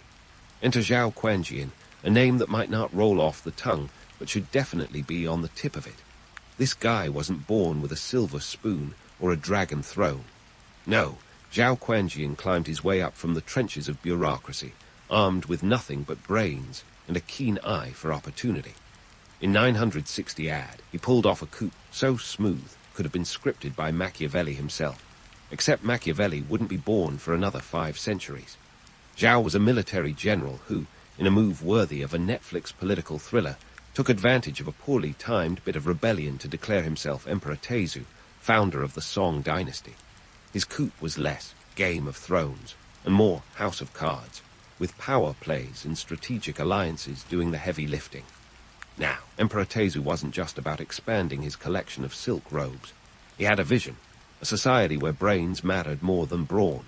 To achieve this, Tezu leaned heavily on something that would become the bedrock of Chinese governance, the civil service exam. Yes, folks, the nightmare of standardized testing has its roots deep in history. This exam was no SAT. It was a grueling marathon of Confucian classics, poetry, and policy, stretching over several days. But passing it was a golden ticket, opening doors to government positions for anyone who could wield a brush better than they could a sword. Why is this important, you ask? Well, this was revolutionary. It meant that power could be earned through merit rather than birthright, a radical concept even today. It also meant that the Song dynasty was filled with officials who were more bookworm than warlord. This shift from military might to scholarly smarts set the stage for a cultural renaissance that would redefine China. So what did this renaissance look like? Picture a society where bookstores were as common as street food stalls, where paper was the new gold, and where artists and scholars were rock stars. The Song dynasty boasted an explosion of technological advancements, from movable type printing to gunpowder, which, by the way, was initially used for fireworks before someone thought it might be useful in a fight.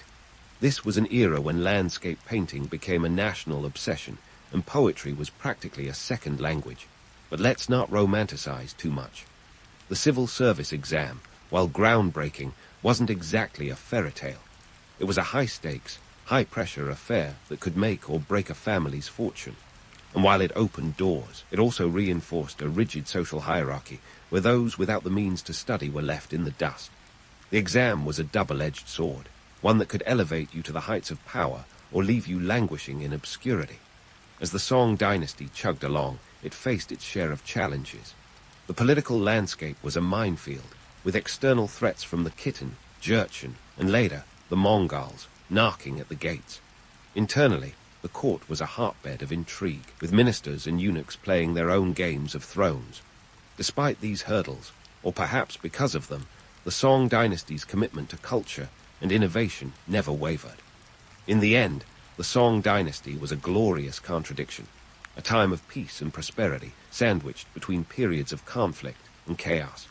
It was a dynasty that proved you could wield a brush with the same power as a sword, and that ideas could be as formidable as armies. As we dive deeper into this era of artistic flourishing, remember that the Song dynasty wasn't just about pretty paintings and poetic musings. It was a complex, dynamic period where the seeds of modernity were being sown, all thanks to a paper-loving bureaucrat who dared to dream big. And so, we find ourselves marveling at the Song dynasty's knack for turning the seemingly mundane into extraordinary breakthroughs that would eventually turn the world on its head. Let's start with the movable type, an innovation that would make Johannes Gutenberg's printing press look like a latecomer at the innovation party. The Song Dynasty pioneered this in the 11th century, thanks to a fellow named Bai Sheng. He was the kind of guy who looked at a block of clay and thought, why not use this to change the world? Bai Sheng's brainwave involved creating individual characters out of clay, firing them up in a kiln, and then arranging them on a plate to print text. It might sound like a middle school art project gone awry, but this was groundbreaking stuff. With characters that could be rearranged and reused, books could be produced faster than ever before. This wasn't just some nifty parlor trick. It was a revolution that democratized knowledge, making books more accessible and affordable. Imagine being able to get your hands on the latest philosophical treatise without having to sell your left kidney. Talk about a game changer. Now, let's not oversell it. Movable type wasn't an instant hit. For one thing, the Chinese written language, with its thousands of unique characters, made the whole process a tad more complex than the alphabet-driven systems in the West.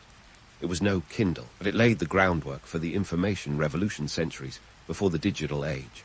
And while it didn't immediately overhaul the publishing industry, it set the stage for the proliferation of knowledge that would define the Song Dynasty's intellectual climate. Speaking of things that shook the world, let's talk about the magnetic compass. Before the Song, navigation was a bit of a guessing game. Mariners relied on celestial navigation, which worked fine unless it was cloudy or, nighttime. Enter the magnetic compass, a nifty little gadget that pointed sailors in the right direction regardless of the weather.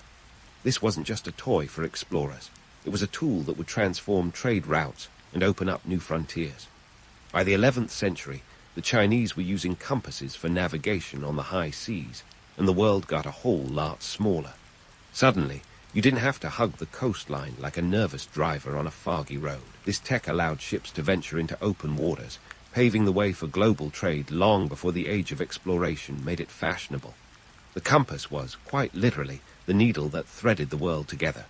But hold on to your teapots, because the Song Dynasty didn't stop there. They took porcelain, a material that had been around for centuries, and elevated it to an art form. Song porcelain wasn't just something you threw your rice into. It was a status symbol, must have for the ancient world's elite. Imagine fine china that could make a Kardashian blush. This wasn't just any old crockery. Song porcelain was renowned for its elegance and sophistication, with glazes that shimmered like captured moonlight. The celadon glaze, in particular, was a signature of the era, a beautiful greenish hue that seemed to whisper secrets of the universe. Owning a piece of Song porcelain was like owning a Lamborghini today. It wasn't just about utility, but prestige. The demand for this porcelain skyrocketed, making it one of China's most lucrative exports. It found its way to the dining tables of the wealthy in the Middle East and Europe, riding the trade winds that linked continents. Owning a piece of Song porcelain was akin to having a direct line to the cultural zenith of the East, and people were willing to pay a pretty penny for it. Let's not sugarcoat it, though. The porcelain craze wasn't just about artistic appreciation. It was also a reflection of the intense social stratification of the era. The wealthy could flaunt their collections like badges of honor, while the less fortunate might only catch glimpses of such finery in dreams. It was a reminder that even in a society striving for meritocracy, the lines between classes were as defined as ever. So, while we can wax poetic about the beauty and innovation of the Song Dynasty, it's crucial to remember these advancements came with their own set of challenges. For every breakthrough that brought knowledge to the masses or opened new trade routes, there were those who were left out in the cold, unable to partake in the era's prosperity. As we wrap up this segment of our journey through the Song Dynasty's cultural renaissance, it's clear that this was a period of contradictions and complexities, a time when technological marvels were reshaping the world, yet the age-old struggles of power and privilege remained ever-present. The Song Dynasty was a tapestry woven with threads of innovation, ambition, and human nature's eternal dance between progress and disparity. And as we continue our exploration, let's keep an eye on how these themes play out across the broader canvas of history. Now, let's shift our gaze from the porcelain-lined shelves and glance at the artists and thinkers who turned the Song Dynasty into the Met Gala of ancient China. If the Tang Dynasty was the opening act, Then the song was the headliner, with artists like Fan Quan and Sushi strutting their stuff on the cultural catwalk. These weren't your typical paint-by-numbers artists. These folks were redefining what it meant to create, leaving a legacy that would echo through the ages like a killer guitar solo. First on our cultural tour is Fan Quan, a man who knew his way around a brush like Steve Jobs knew his way around a turtleneck. Fan Quan was a landscape painter whose work, Travelers Among Mountains and Streams, is still revered today. Imagine a scroll over 6 feet tall, capturing the majesty of nature in a way that makes a selfie with the Grand Canyon look like child's play. Fan Quan's meticulous attention to detail and breathtaking use of scale showcased not just mountains, but emotions. His work was a masterclass in making the viewer feel insignificant yet awestruck. His paintings were less about pretty pictures and more about communicating the philosophical depth of Taoism, where harmony with nature was the ultimate goal. Take that, Bob Ross. But let's not get too caught up in the romance of ink and brush. The reality was that many artists in the Song Dynasty were struggling to make ends meet. This wasn't an era where talent guaranteed a full rice bowl. It was more likely to leave you wondering if you could pay your rent with exposure. Fan Quan himself was known to have taken refuge in the mountains, not just for artistic inspiration, but possibly to escape the hustle and bustle and financial pressures of city life. The myth of the starving artist isn't just a modern woe. It was alive and well in the Song Dynasty. Now, if Fan Quan was the rock star of landscape painting, then Sushi was the Renaissance man who could do it all. Poet, painter, calligrapher, and statesman. Sushi was the kind of guy who probably made everyone else feel like underachievers. His poetry was legendary, filled with wit and a keen understanding of the human condition, known for his fu, a type of prose poetry that was as much about form as it was about feeling. Sushi had a knack for turning the mundane into the profound. Imagine reading a poem about a red-cooked pork dish and realizing it's actually an allegory for life's impermanence. That's Sushi for you. But don't be fooled by the glamour of his literary achievements. Sushi's life was no walk in the Imperial Park. His outspoken nature often landed him in hot water with the powers that be, kind of like tweeting before Twitter was a thing. He was exiled twice, in part because his poems weren't just pretty words. They were biting commentaries on the political climate. His resilience in the face of adversity is a testament to the power of art as both a personal refuge and a tool for change. But it also highlights the precarious position of artists who dared to speak truth to power. And then there was Lai Qingzhao, one of the few female voices to echo through the patriarchal corridors of history. Her poetry was a raw, emotional outpouring that dealt with themes of love, loss, and longing with a candor that was both revolutionary and relatable. Imagine a cross between Emily Dickinson and Beyoncé, and you're getting close. Lai Qingzhao's work wasn't just a diary entry. It was a window into the complexities of a woman's life in a male-dominated society. While her husband was off collecting archaic texts, she was at home crafting poems that would outlast them both. Yet, despite her talent, Lai Qingzhao's life wasn't free from hardship. The fall of the Northern Song Dynasty and the invasion of the Jurchen saw her displaced, her possessions lost, and her husband dead.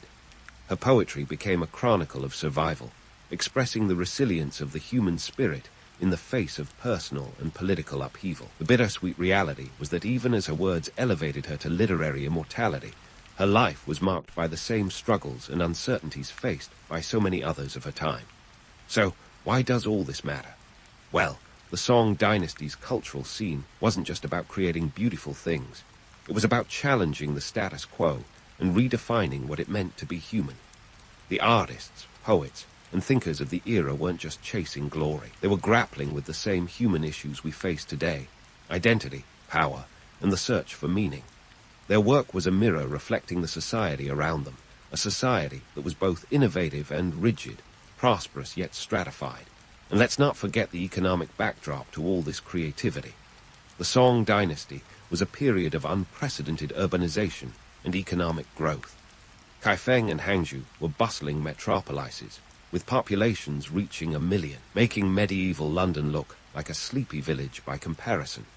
The economy was booming, thanks to technological advances and a burgeoning trade network that stretched across Asia and beyond. But with prosperity came disparity. as the gap between the haves and have-nots widened.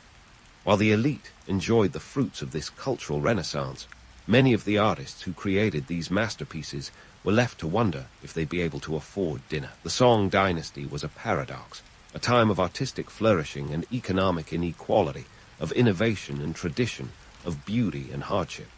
It's a reminder that history isn't just a collection of dates and events. It's a tapestry of human experiences woven together by the threads of ambition, creativity, and resilience. As we continue our exploration, let's keep in mind that the stories of the past aren't just tales from a distant era. They are reflections of the ongoing human journey, filled with both triumph and tragedy. While the Song Dynasty's cultural boom was dazzling, it was backed by an economic engine powerful enough to make a Wall Street banker salivate. Let's dive into the nitty-gritty of this economic powerhouse, where silk was the currency of cool and proto-industrial vibes, had cities buzzing like bees on a summer's day. First up, the silk trade, arguably the Song Dynasty's golden goose. Silk wasn't just a fabric. It was practically a character in its own right, playing a star role in China's economic drama. This luxurious material was the toast of the international market, with a demand that stretched from the courts of Constantinople to the bazaars of Baghdad. It was said that a single bolt of silk could fetch the equivalent of a year's wages for a common worker. Talk about spinning straw into gold. Silk production was a well-oiled machine by the Song era, with sericulture knowledge passed down like an heirloom. Families cultivated mulberry trees, which in turn fed the ravenous silkworms. This wasn't just cottage industry stuff.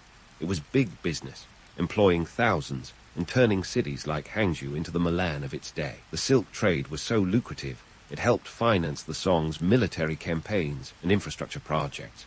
It was the economic backbone that supported the empire's ambitions. But let's not get carried away with the silk shimmer. For all its glamour, the silk industry was built on the backs of countless laborers who toiled in anonymity. This wasn't a cozy cottage industry.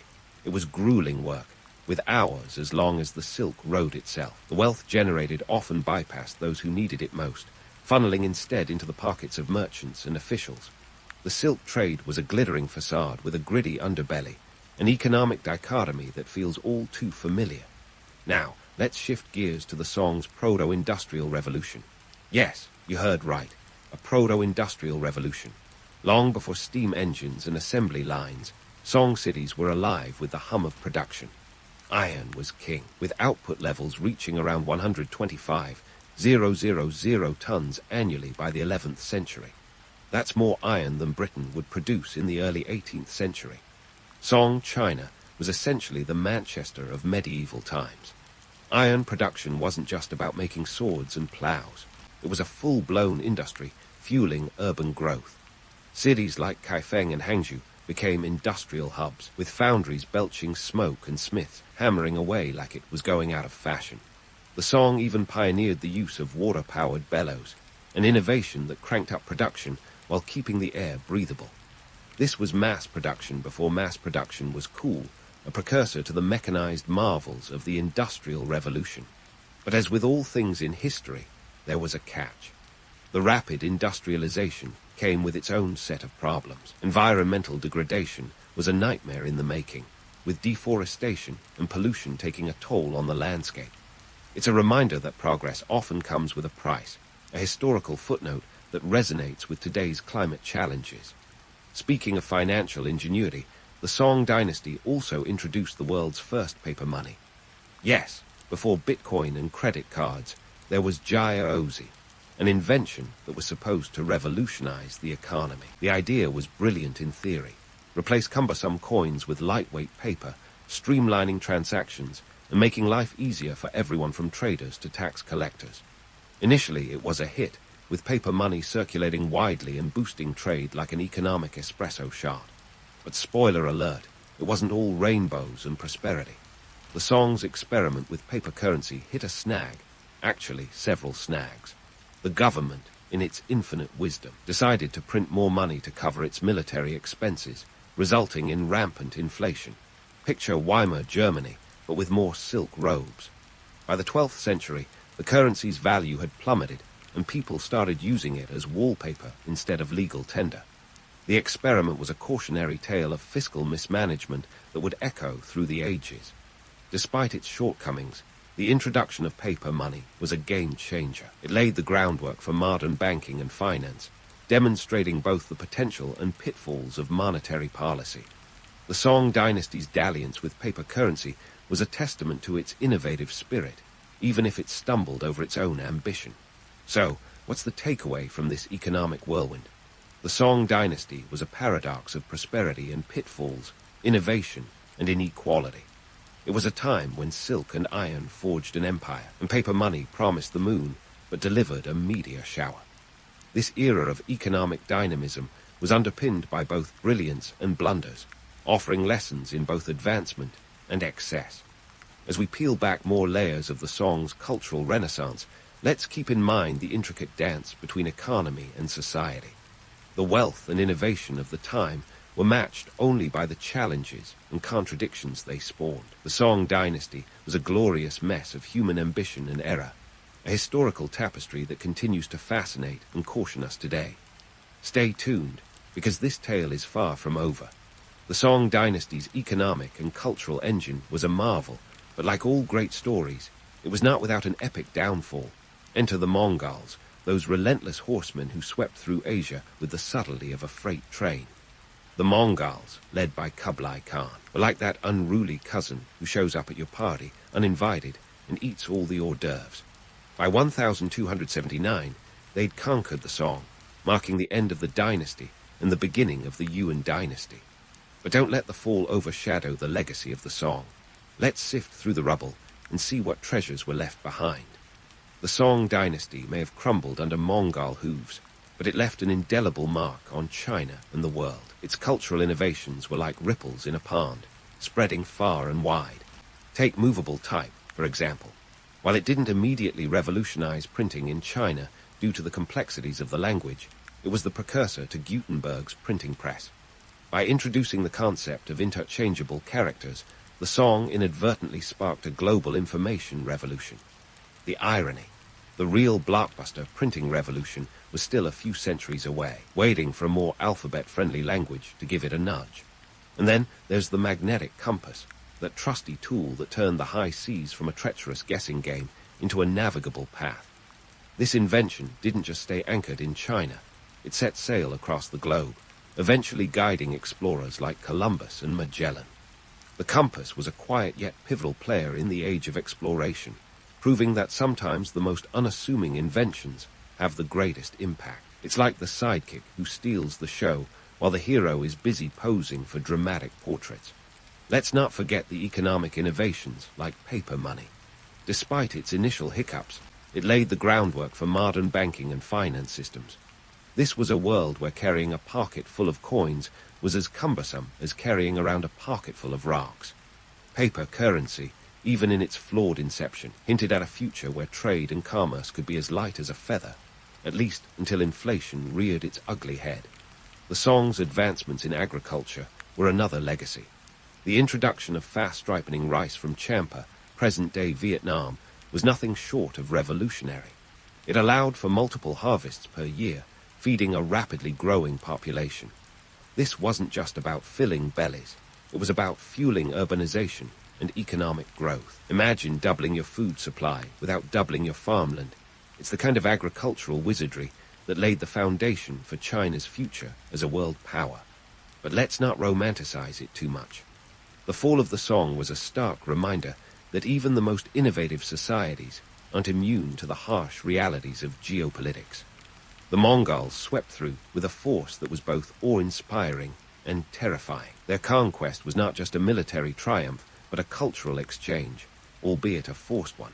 The Mongols, though conquerors, were also curious, and under their rule, China became a melting pot of ideas and influences.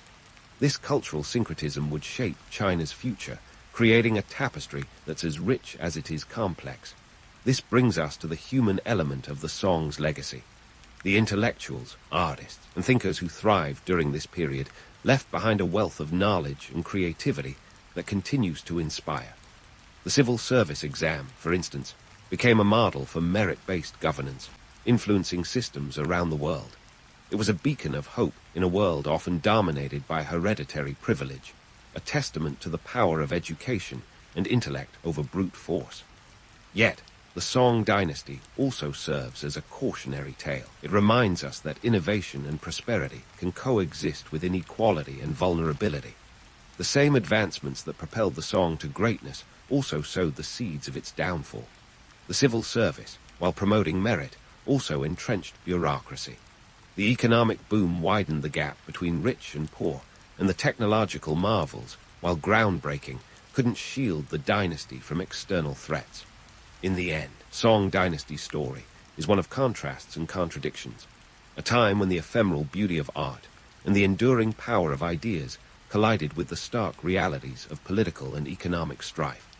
It's a tale that resonates across the ages, offering lessons in resilience, innovation, and the delicate balance between progress and peril.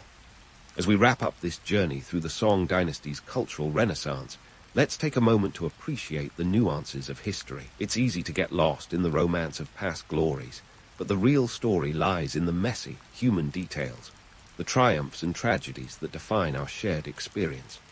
The Song Dynasty may have ended centuries ago, but its legacy lives on, whispering through the pages of history and reminding us of the enduring power of creativity and innovation. So, next time you marvel at a piece of art or navigate with a compass, give a nod to the Song Dynasty, the quiet genius that taught us to dream big and think even bigger. In a city where the streets are made of water and the buildings seem to float, Marco Polo was born amidst the clamor and clink of commerce. Venice in the 13th century was less a city and more a living, breathing marketplace, a place where fortunes could be made or lost, faster than you could say Silk Road. And it was here that the young Marco first learned to navigate not just the canals, but the complex web of trade routes that connected his world to the far-off lands of spices and silks. Now, before we dive headfirst into the Polo family's wanderlust, let's set the stage. Venice, at the time, was the bay and say of trading hubs. Everyone wanted a piece of it. By the 1200s, this maritime republic had a population of about 60,000 people packed into a series of islands, all frantically trading everything from salt to saffron. The Venetians were the original hustle culture influencers, making deals faster than a modern-day trader on a caffeine high. The economy of Venice was a bustling beast. Picture this: ships laden with precious cargo like gold, spices, and textiles crowding the Adriatic Sea, each vying for a spot at the docks. They were the Amazon Prime of their day, shipping luxury goods faster than you could say next-day delivery. The Polo family was deeply entrenched in this high-stakes game of barter and trade, dealing in luxury items that would make any medieval Instagram influencer green with envy. Marco's father, Niccolo, and his uncle, Maffi, were the original globetrotters, having already made one epic journey to the court of Kublai Khan by the time Marco was a teenager. So, why did they go? Well, imagine having the opportunity to trade with a man who ruled over an empire that stretched from the Yellow Sea to the borders of Europe. A man who was basically the Jeff Bezos of the 13th century, minus the space rockets. It was a risk worth taking, even if it meant crossing over 5,000 miles of treacherous terrain. But let's not kid ourselves. While the Silk Road sounds romantic, it was more Game of Thrones than eat, pray, love. Bandits, extreme weather, and the ever-present danger of getting a really nasty case of dysentery were just a few of the joys travelers could experience. Yet the potential rewards were dazzling. Silk, spices, and other exotic goods from the East could fetch prices in the Western markets that would make a Wall Street broker blush. So how did Marco, a kid from Venice, end up on this grand 24-year adventure that would eventually get him a Netflix series? Simple. Family business. When Niccolo and Maffi returned to Venice with tales of the Mongol Empire's wealth and a request from Kublai Khan himself for more educated men to come east, it was clear that the Polo family had an opportunity they couldn't pass up. Marco was about 17 years old, and like any teenager looking to break away from the mundane, in his case, the gilded monotony of Venice, he was eager for new horizons. In 1271, the Polos set out on their epic journey, armed with letters and gifts from the Pope for Kublai Khan, a diplomatic move that was part goodwill gesture, part divine insurance policy. They weren't exactly traveling light. The journey would take them through the Middle East, across the vast steppes of Central Asia, and into the heart of the Mongol Empire. It was a trip that would last over 2 decades and cover around 15,000 miles, give or take a desert crossing or two. Now, here's a fun fact. The Polo family wasn't just about trading goods, they were trading ideas too. They brought with them knowledge of Western customs, religion and science, which fascinated the Mongols. In return, they absorbed Eastern knowledge, bringing back stories and technologies that would eventually spark European imaginations and innovations. However, let's not gloss over the less glamorous aspects. This wasn't a luxury cruise with all-you-can-eat buffets. It was grueling, dangerous, and fraught with uncertainty. And yet, the Polos were driven by that quintessential human trait, curiosity. The lure of the unknown, the promise of adventure, and the chance to make a name for themselves in the annals of history were too tempting to resist. So, Marco Polo set off on his journey not just as a merchant, but as a budding explorer. His adventure would eventually inspire countless others, proving that sometimes the best way to get to know the world isn't through a map, but by walking its roads, no matter how perilous they might be. As the family Polo embarked on their journey, little did they know they were about to rewrite the travel guide for the centuries to come. As Marco Polo and his family set out from Venice, they were diving into a world that was less choose your own adventure and more survive if you can. The Middle East and Central Asia in the 13th century were the Wild West of their day, lawless, unpredictable, and ridiculously hard. It was a place where camels were your ride-sharing service, sandstorms were the equivalent of rush-hour traffic, and the local cuisine came with a side of hope you packed extra water. First up on the Polo itinerary was the Middle East, a land that was as politically tangled as a soap opera plot. The region was a patchwork quilt of sultanates, each with its own rules, religions, and reasons for existing. The Polos had to navigate these territories with the finesse of a diplomat, the savvy of a trader, and occasionally the speed of someone who's just remembered they left the oven on. Traveling through these lands wasn't just about endurance, it was an economic balancing act. Marco, his father, and his uncle had to keep their eyes on the prize, trade opportunities, while also keeping their heads on their shoulders. This meant paying the right bribes to the right people, a practice that was as much a part of the travel experience as packing sunscreen and wearing a wide-brimmed hat. You see, the Silk Road was less a route and more a series of toll booths where the price was negotiable, and the consequences of underpayment were, let's say, severe. As the Polos trekked deeper into the desert, they realized that camels were the original all-terrain vehicles. Forget horsepower. This was hump power. These animals could haul more goods than a medieval Amazon warehouse and were about as temperamental as a toddler denied dessert. Marco learned quickly that a well-fed camel was a happy camel, and a happy camel meant fewer delays. And delays were the last thing you wanted in a place where the sun could fry an egg on your forehead.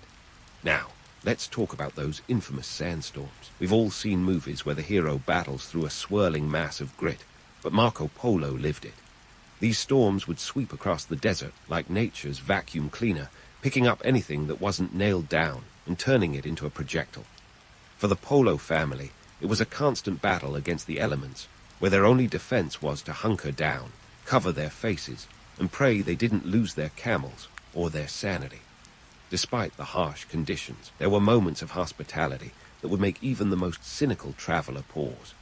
In the midst of arid nothingness, the Polos encountered tribes who shared their meager resources with a generosity that seemed out of place under such brutal skies. This wasn't just about being nice, it was a survival tactic. In an environment where the nearest grocery store was 1,000 miles away, sharing was essential. It was an unwritten rule of the desert. Today's guest could be tomorrow's host, or at least the guy with the extra water supply. But let's not romanticize it too much. This hospitality came with its own set of rules and expectations. The Polos had to navigate cultural nuances and avoid offending their hosts, a task that was often as tricky as avoiding a sandstorm. They needed to understand local customs and demonstrate respect in a way that was genuine, not just a thinly veiled attempt to secure safe passage. Marco, young and impressionable, absorbed these lessons like a sponge, learning that diplomacy was just as valuable as the spices they hoped to trade. As they moved further east, the Polos encountered the Mongol tribes who roamed the steppes like nomadic CEOs. These were people who could teach a master class in the art of war, but who also knew the value of a good trade deal. The Mongols were fascinated by the Polos, not just for their wares, but for their stories, their religion, and their strange Western ways. Marco, in particular, found himself in a unique position, a Venetian teenager learning the art of negotiation from some of the most formidable leaders in the world. It's not hard to see why tales of Marco's travels captured the European imagination. The idea of a young man from Venice hobnobbing with Mongol Khans was irresistible. But beneath the veneer of adventure was a story of survival, of adapting to an ever-changing landscape, both physical and political. The Polos had to be flexible, pragmatic, and above all, resilient. One of the most surprising elements of their journey was the exchange of ideas. The Polos didn't just carry silk and spices back to Europe. They brought knowledge. They absorbed the scientific and cultural advancements of the East, from astronomy to medicine, and these ideas would let her trickle down into European society like a slow but steady stream, eventually helping to fuel the Renaissance. But let's not get ahead of ourselves. Marco still had a long way to go before he could put his feet up and write his famous travelogue. For now, he was just a kid on a camel, braving a world that was as unpredictable as it was vast.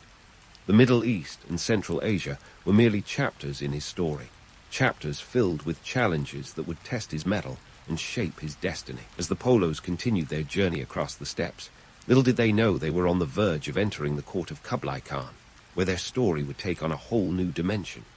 But that's a tale for another day. For now, let's leave Marco and his family somewhere in the middle of nowhere, trekking toward their next adventure, sand in their boots and stars in their eyes. As the Polo family trudged through the vast steppes toward the opulence of Kublai Khan's court, they were about to trade dust storms for political whirlwinds. Imagine stepping out of a desert only to find yourself in the middle of a royal court that could give Game of Thrones a run for its money in terms of intrigue and pageantry. This was no ordinary court. It was the nerve center of the largest contiguous empire in history, Kublai Khan's Mongol Empire. Arriving at the court round 1275, Marco Polo was thrust into a world that was as dazzling as it was perplexing. The Khan wasn't just any ruler. He was the grandson of Genghis Khan and had a territory stretching from the Pacific Ocean to Eastern Europe. He was the ultimate power broker, a man whose word could change the fate of nations faster than you could say Silk Road. And yet, he was also a curious mind, keen to absorb the knowledge of distant lands, which probably explains why he took such a liking to young Marco. Now, Marco Polo's relationship with Kublai Khan is the stuff of legends. Some say they were best buds, with Marco serving as a trusted advisor, while others suggest Marco was more like a favored pet, amusing the court with his exotic tales. The truth, probably somewhere in the middle. Marco claimed he was appointed a special envoy, sent on missions across the empire. It's the 13th century equivalent of being an intern who occasionally gets to sit in on board meetings. But let's not forget the fine print in Marco's tales. His accounts, detailed in the travels of Marco Polo, read like a medieval travel blog, but with less Instagram and more hyperbole. Scholars have long debated the accuracy of these stories. Did Marco really witness all he described? Or was he channeling his inner travel influencer, embellishing for the audience back home? After all, who could resist spicing up a tale about Mongol cuisine when faced with the blandness of Venetian diets? Speaking of food, the culinary experiences in Kublai Khan's court were nothing short of bewildering for Polo. Forget pizza and pasta. Try fermented mare's milk and roasted horsemeat. The Mongols had a taste for what we might call acquired tastes. Mare's milk, or arag, was the refreshing beverage of choice, if you could get past the tang. Marco's palate had to adapt quickly, or he risked offending his hosts. It's like being on a perpetual episode of Iron Chef, where the secret ingredient is always something you can't pronounce. Beyond the dining table, the Mongol court was a melting pot of cultures, a place where Chinese, Persian, and European influences mingled. This diversity was both a strength and a source of tension. Kublai Khan's administration was like a global corporation, with officials from various backgrounds managing different departments of the empire. Marco, with his Western insights, found himself in a unique niche, a sort of cultural ambassador amidst the bureaucratic chaos. However, serving in the Mongol court wasn't just about enjoying international potlucks and swapping stories. It was a game of survival, where political intrigue was as common as the sunrise. The court was a place where whispers could topple careers and alliances were as fickle as the winds across the steppes. Marco had to navigate this labyrinth with the savvy of a diplomat and the caution of a man walking through a minefield. Kublai Khan himself was a fascinating figure. While he expanded his empire's borders, he also embraced the cultures within, promoting trade and innovation. Yet he dealt with constant rebellion and dissent, particularly from the Chinese who weren't thrilled about being ruled by a foreign power. Marco's accounts paint the Khan as a benevolent ruler, but history tells us he was also a shrewd strategist and ruthless when necessary. It's like describing a lion as a cute kitty. Sure, there's some truth there, but you wouldn't want to scratch behind its ears. In Marco Polo's writings, Kublai Khan's court is depicted as a place of splendor and wealth beyond imagination, a city where gold flowed like water and palaces stretched to the heavens. While there's no denying the grandeur of the Mongol capital, Marco's descriptions sometimes read like he was paid by the adjective. It's like when someone tells you about their vacation, and it sounds so perfect you suspect they've applied a heavy filter. Let's dig into one of Marco's more eyebrow-raising claims. He talks of Kublai Khan's paper money system with awe, describing it as magical. To a 13th century Venetian, the idea of paper functioning as currency was as bizarre as Bitcoin might be to your grandma. Yet the Mongols had mastered it, using bark from mulberry trees to create a currency that was both practical and revolutionary. Marco's wonderment wasn't just about the paper itself, but the economic machinery behind it, a system that facilitated trade across a vast empire and left a medieval merchant like him slack-jawed in amazement. But as with any good story, there's a twist. Marco's accounts have been questioned for their accuracy. Some historians suggest he never set foot in China, pointing out discrepancies and omissions in his tales. For instance, he doesn't mention the Great Wall, a glaring oversight if he'd truly been there. Perhaps he was just too busy admiring all that paper money to notice a massive wall stretching across the landscape. Or maybe he was crafting a narrative that was less about fact and more about the allure of the unknown. Despite these doubts, Marco Polo's tales captured the imagination of Europe, sparking curiosity and inspiring explorers for centuries to come. His stories were like a gateway drug to adventure, enticing others to seek out the mysteries of the East. And while we may never know the full extent of embellishment in his tales, they serve as a testament to the power of storytelling, a reminder that sometimes the journey is as much about the narrative as the destination. As we leave Marco in the halls of Kublai Khan, mingling with Mongol nobility and navigating the treacherous waters of court politics, his tale is far from over. There are more adventures, more mysteries, and more questions awaiting us in the next chapters. For now, we'll let Marco enjoy his goblet of Erag, pondering his next move in a world where every step could lead to fortune or folly. And as we pause here, remember, history, like Marco's stories, is always a blend of the real and the imagined, with truth often stranger than fiction.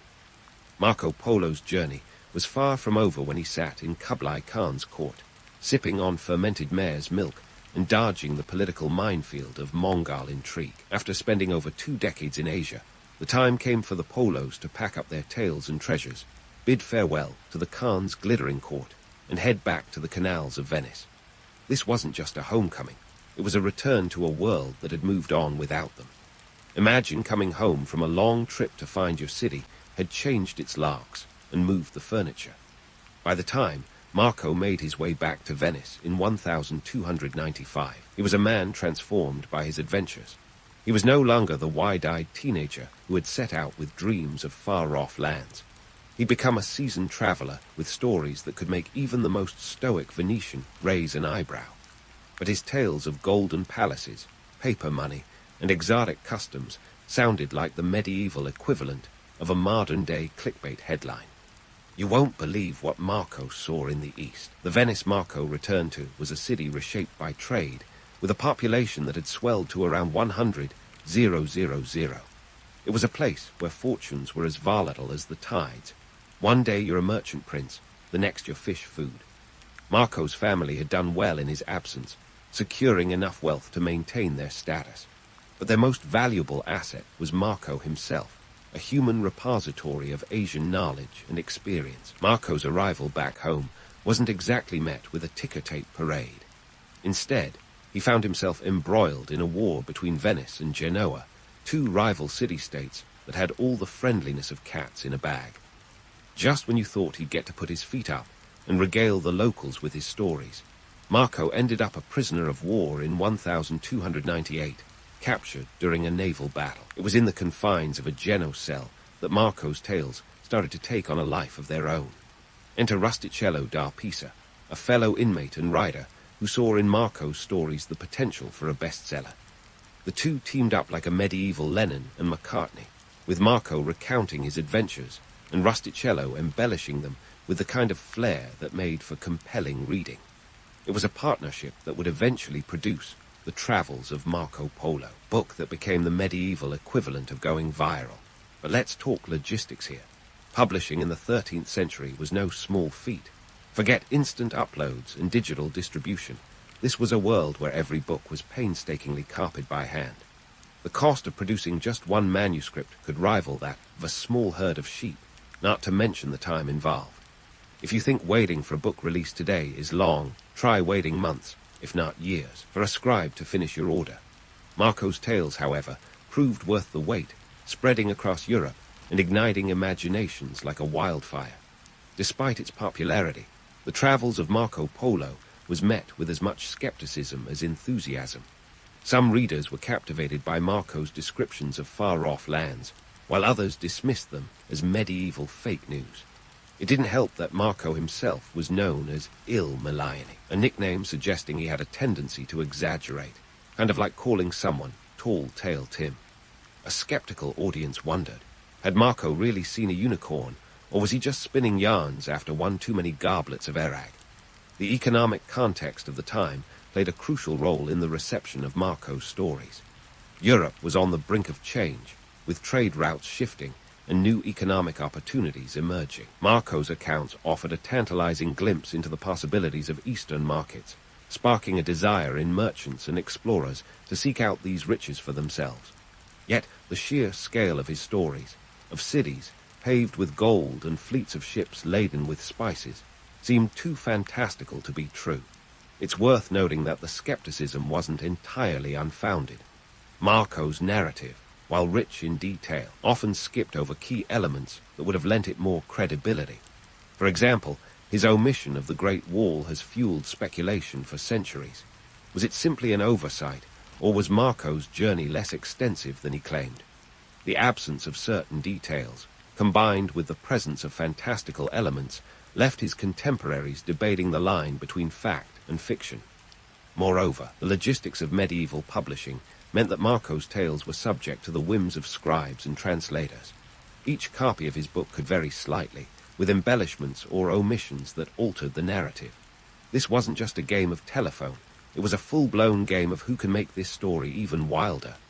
As the manuscripts circulated, Marco's adventures took on a life of their own, evolving with each retelling. Despite, or perhaps because of, the skepticism, Marco Polo's stories captured the essence of human curiosity and the spirit of exploration. They were a reminder that the world was vast and filled with wonders waiting to be discovered, even if some of those wonders were more fantasy than reality. The allure of the unknown, the promise of untold riches, and the thrill of adventure were enough to inspire generations of explorers, from Christopher Columbus to Ferdinand Magellan. As we leave Marco in the pages of history, his tales continue to echo through the ages, a blend of truth and imagination that challenges us to explore beyond the boundaries of our own understanding. And while we may never fully unravel the mysteries of his journey, Marco Polo remains a testament to the power of storytelling, a reminder that sometimes the line between fact and fiction is as fluid as the waters of the Grand Canal. But don't hang up your explorer's hat just yet. Marco's influence is far from finished, and in our next chapter, we'll dive into the ripple effects of his tales on the European Renaissance and beyond. For now, let's leave the Venetian traveller as he was, both a man of his time and a visionary who dared to dream beyond the horizon. So, What did Marco Polo really leave behind, aside from some well-thumbed manuscripts and a reputation for spinning yarns? Let's dive into the legacy of this Venetian traveler and see how his tales continue to ripple through history. Marco Polo's accounts didn't just set the stage for future explorers. They flipped the script on Europe's understanding of the world at large. Before Marco, Asia was a vague concept, a place of mythical creatures and endless riches, much like Atlantis, but with fewer mermaids. After him, it was a land of real cities, real people, and real opportunities. Marco Polo's detailed descriptions painted a picture of the East that was both enchanting and intimidating. His accounts of Kublai Khan's court with its opulence, the bustling Silk Road, and the technological wonders of the Mongols were like a siren's call to the adventurers and merchants of Europe. Here was a world ready to be explored, mapped, and most importantly, traded with. Marco didn't just open the door to the East, he kicked it wide open, and people like Christopher Columbus were all too eager to walk through. Now, let's talk economics because, let's be honest, nothing says legacy like a good financial revolution. The Silk Road, that legendary transcontinental trade route, was already a key artery of commerce long before Marco set foot on it. But his stories brought it into sharper focus for a European audience. The idea that goods could travel thousands of miles, from the luxuries of China to the markets of Venice, was nothing short of revolutionary. It was like discovering a medieval Amazon, complete with camel couriers, and a checkout process that involved a lot more haggling. The economic impact was transformative. Cities along the Silk Road became bustling hubs of commerce, where silk, spices, and precious stones changed hands faster than rumors at a royal court. It wasn't just about the goods, though. It was about the exchange of ideas. Marco's tales highlighted the intellectual treasures of the East, from the astronomical wisdom of the Persians to the medical knowledge of the Chinese. This cross-cultural exchange was the yeast in the bread of what would later rise to become the European Renaissance. Speaking of the Renaissance, Marco Polo was like the spark that lit the fuse. His stories inspired a generation of explorers who were ready to challenge the status quo and push the boundaries of the known world. Columbus, for instance, carried a copy of the travels of Marco Polo on his voyages, using it as a guidebook and a source of inspiration. It was as if Marco was the GPS of the 15th century, albeit one that occasionally led you to places you weren't expecting, like the New World instead of Asia. But let's not get swept away by the romance of it all. The Silk Road was no enchanted pathway lined with golden bricks. It was a harsh, unforgiving route where bandits roamed, and the weather was as unpredictable as a politician's promises. The romanticized notion of the Silk Road as a peaceful thoroughfare is as misleading as Marco's tales of Mongol grandeur. In reality, it was a grueling journey, fraught with danger and deceit, where the only certainty was uncertainty itself. So, why do we cling to the legend of Marco Polo, despite the embellishments and the omissions? Perhaps it's because his story taps into something fundamentally human, the desire to explore, to discover, and to connect with the unknown.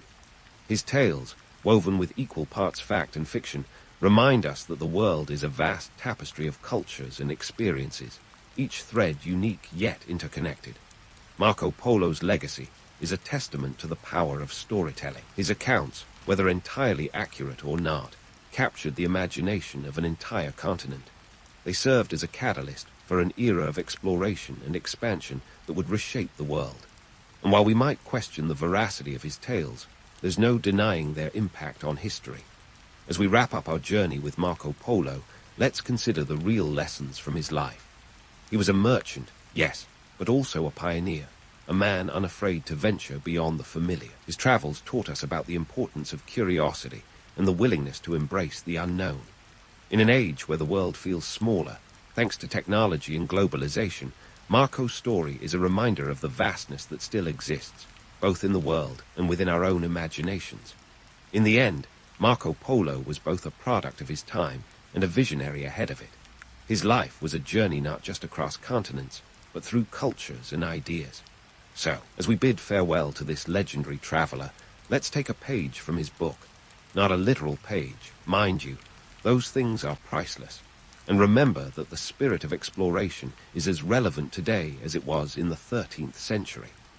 Whether we're charting new territories or new ideas, Marco's legacy lives on in every step we take into the unknown. In the bustling chaos of 15th century France, where the 100 Years' War raged with the persistence of a cockroach at a picnic, the last thing anyone expected was for a teenage girl to waltz onto the scene wielding a sword and a set of divine marching orders. Yet there she was, Joan of Arc, fresh from the fields of Domremy, a tiny village that wasn't exactly the epicenter of military genius. Born around 1412, Joan's early life was as unassuming as a loaf of bread. Her family were peasants, a status that, much like wearing socks with sandals, was not exactly fashionable in the social hierarchy of the time. But let's talk about the real kicker. Joan claimed to have visions, and not just any visions, the kind that came with angelic voices telling her to save France. Now, if a modern teenager claimed they heard voices in their head instructing them to lead a nation to victory, they'd probably be sent to therapy, not the battlefield. But Joan believed these messages came from none other than St. Michael, St. Catherine, and St. Margaret. In a time when people believed more in the supernatural than in the importance of a good dental plan, Joan's claims were taken seriously by some, enough to catapult her into the spotlight of French politics and military strategy. The socio-political landscape of France during Joan's time was about as stable as a house of cards in a windstorm. The 100 Years' War, a long-standing dispute between England and France, was tearing the country apart. It had started back in 1337. Yep, they could hold a grudge longer than a reality TV feud over who had the right to the French throne. The English, led by their kings, and backed by alliances that shifted faster than a soap opera plot, had an impressive track record of victories. By the time Joan was old enough to understand the concept of warfare, the English, under the leadership of Henry V and later Henry VI, had made significant gains in northern France. Enter Joan, a teenager with no formal military training, but with a conviction as solid as a medieval castle wall. Despite the odds, Joan made her way to the court of Charles Roman VII, the disinherited Dauphin of France, in 1429. And here's where things get a touch surreal. She convinced Charles and his advisors to let her lead an army to lift the siege of Orleans. It's like an episode of Survivor, where the underdog actually wins the immunity challenge against the odds and gets to call the shots. Charles, who was struggling with legitimacy issues thicker than a political scandal, was desperate for any edge he could get. The French people needed hope, and if that hope came in the form of a young woman claiming divine guidance, so be it.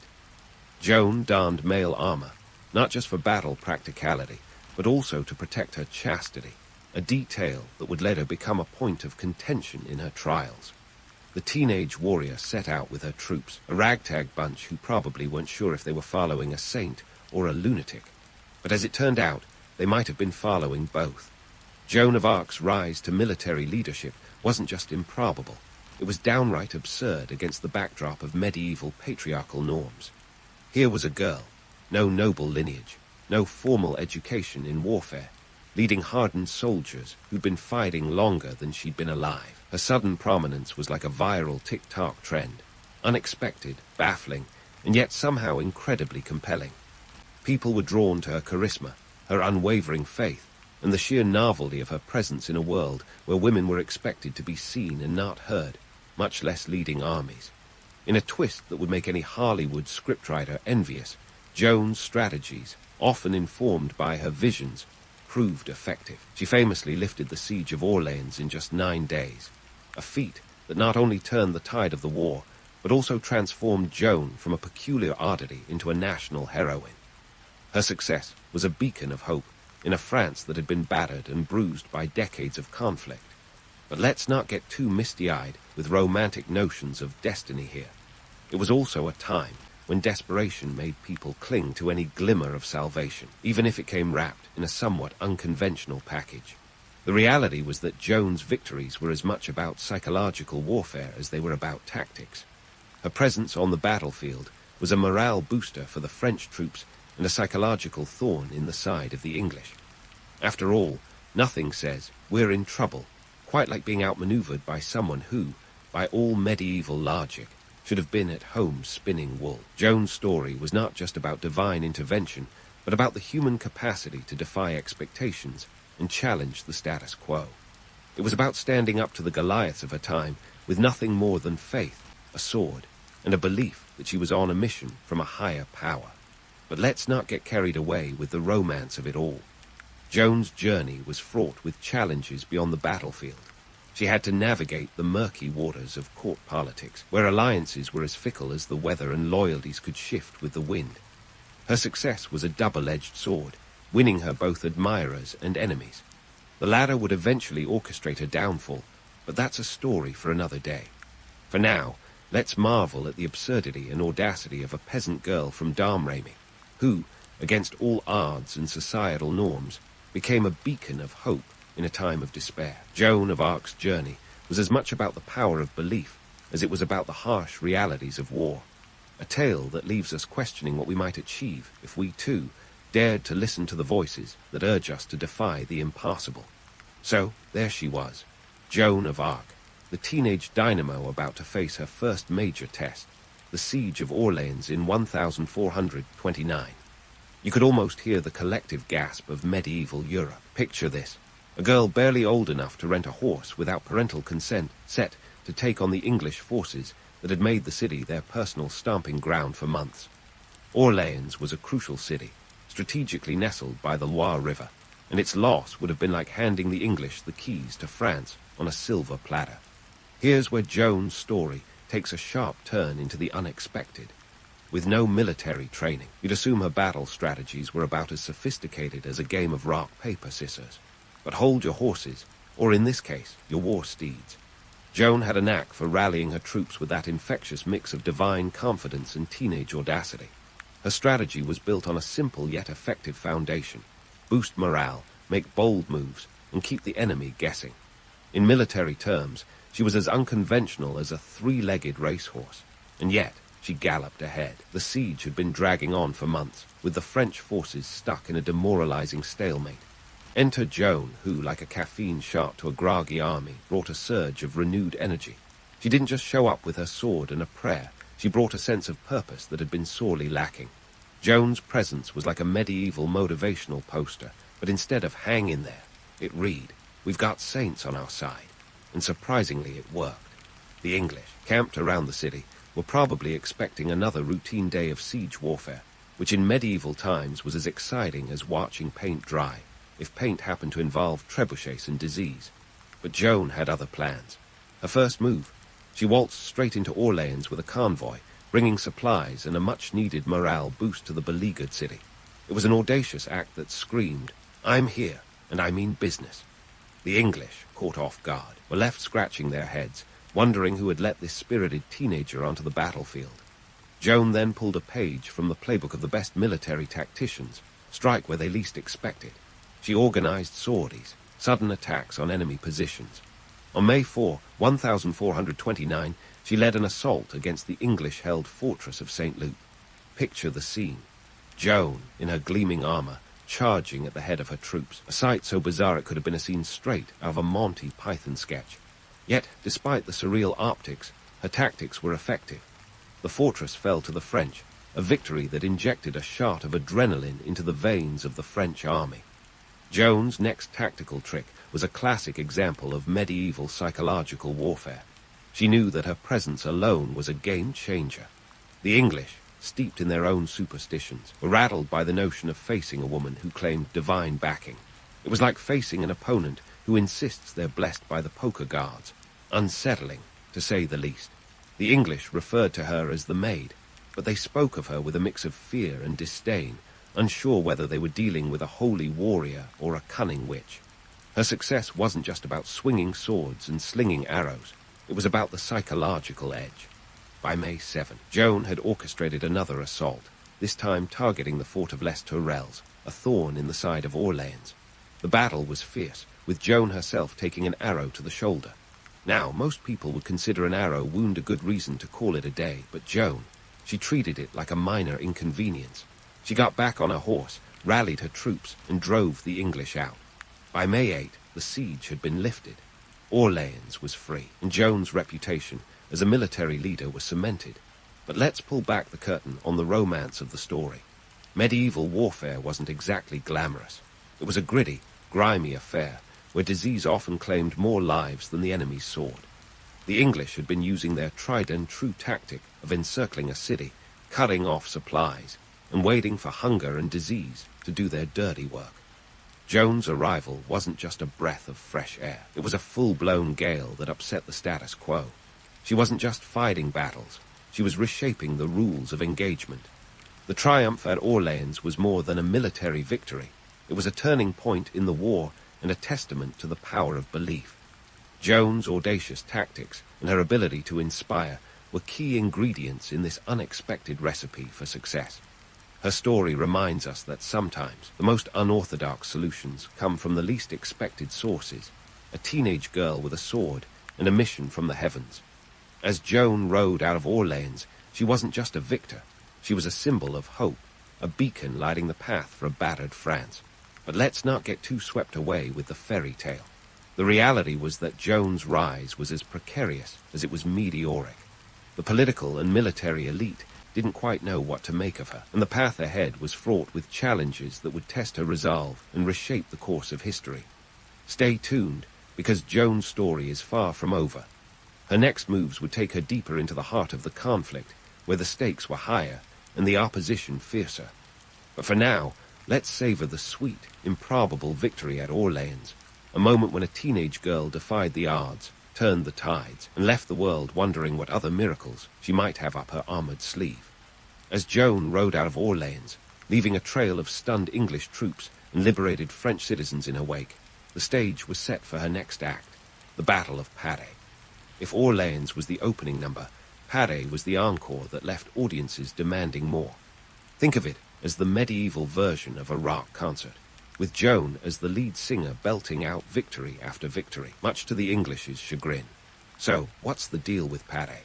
Well, on June 18, 1429, Joan and her French forces faced the English near this small village. The English, led by John Talbot and Sir John Fastolf, had dug in, relying on their tried-and-true longbowmen. These archers were England's secret weapon, the medieval equivalent of a sniper team. But here's where Joan's story takes another unexpected twist. Unlike the earlier battles, where the English had the high ground and the element of surprise, Paris was a flat-out sprint to see who could seize the moment first. Joan's forces, numbering around 500 to 2,000 cavalry, charged with a ferocity that caught the English off guard. It was like watching a herd of wild horses barreling down on a group of startled deer. The English, expecting a more traditional engagement, were caught with their chainmail down. Talbot and Fastolf tried to organize a defense, but Joan's cavalry smashed through the English lines with the efficiency of a medieval bowling ball hitting pins. The battle's outcome was swift and decisive. The French routed the English, killing or capturing a significant portion of their forces. Talbot himself was captured, and Fastolf, despite some later criticism, managed to escape. The French losses were minimal, while the English suffered hundreds of casualties. In military terms, it was a rout, a thumping, a good old-fashioned drubbing. Joan's reputation as an invincible military leader was further cemented, as she had not only outmaneuvered, but also outthought her opponents. But let's not get too carried away with Joan's supposed invincibility. The idea that she was some untouchable warrior saint is more fiction than fact.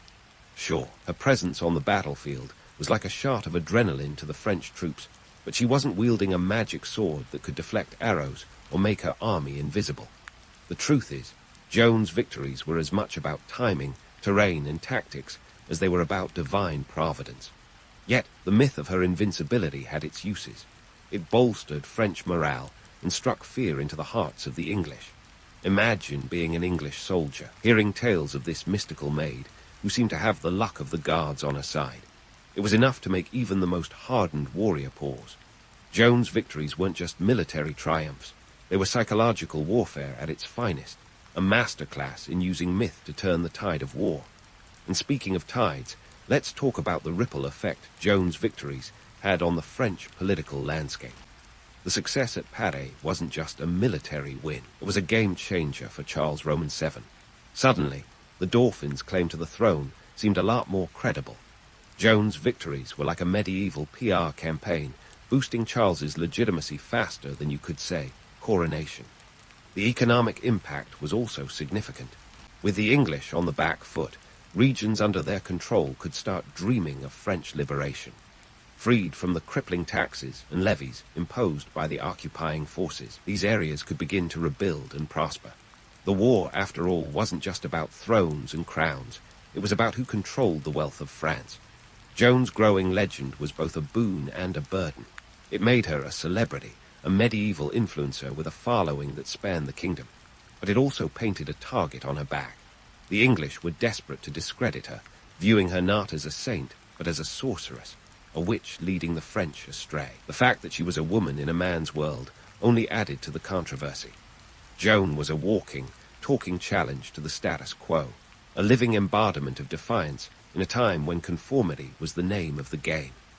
As Joan continued her campaign, leading the French to further victories, she became a symbol of hope for a nation on the brink. Her story was one of resilience, of standing tall in the face of overwhelming odds, but it was also a reminder of the harsh realities of war, where victories were never guaranteed, and the line between hero and villain was often blurred by the fog of battle. The victories that followed Padé only added to Joan's mystique. She was at the forefront of the march to Rheims, where Charles Roman VII would be crowned king in July 1429. The coronation was a moment of triumph, a tangible result of Joan's efforts and a turning point in the war.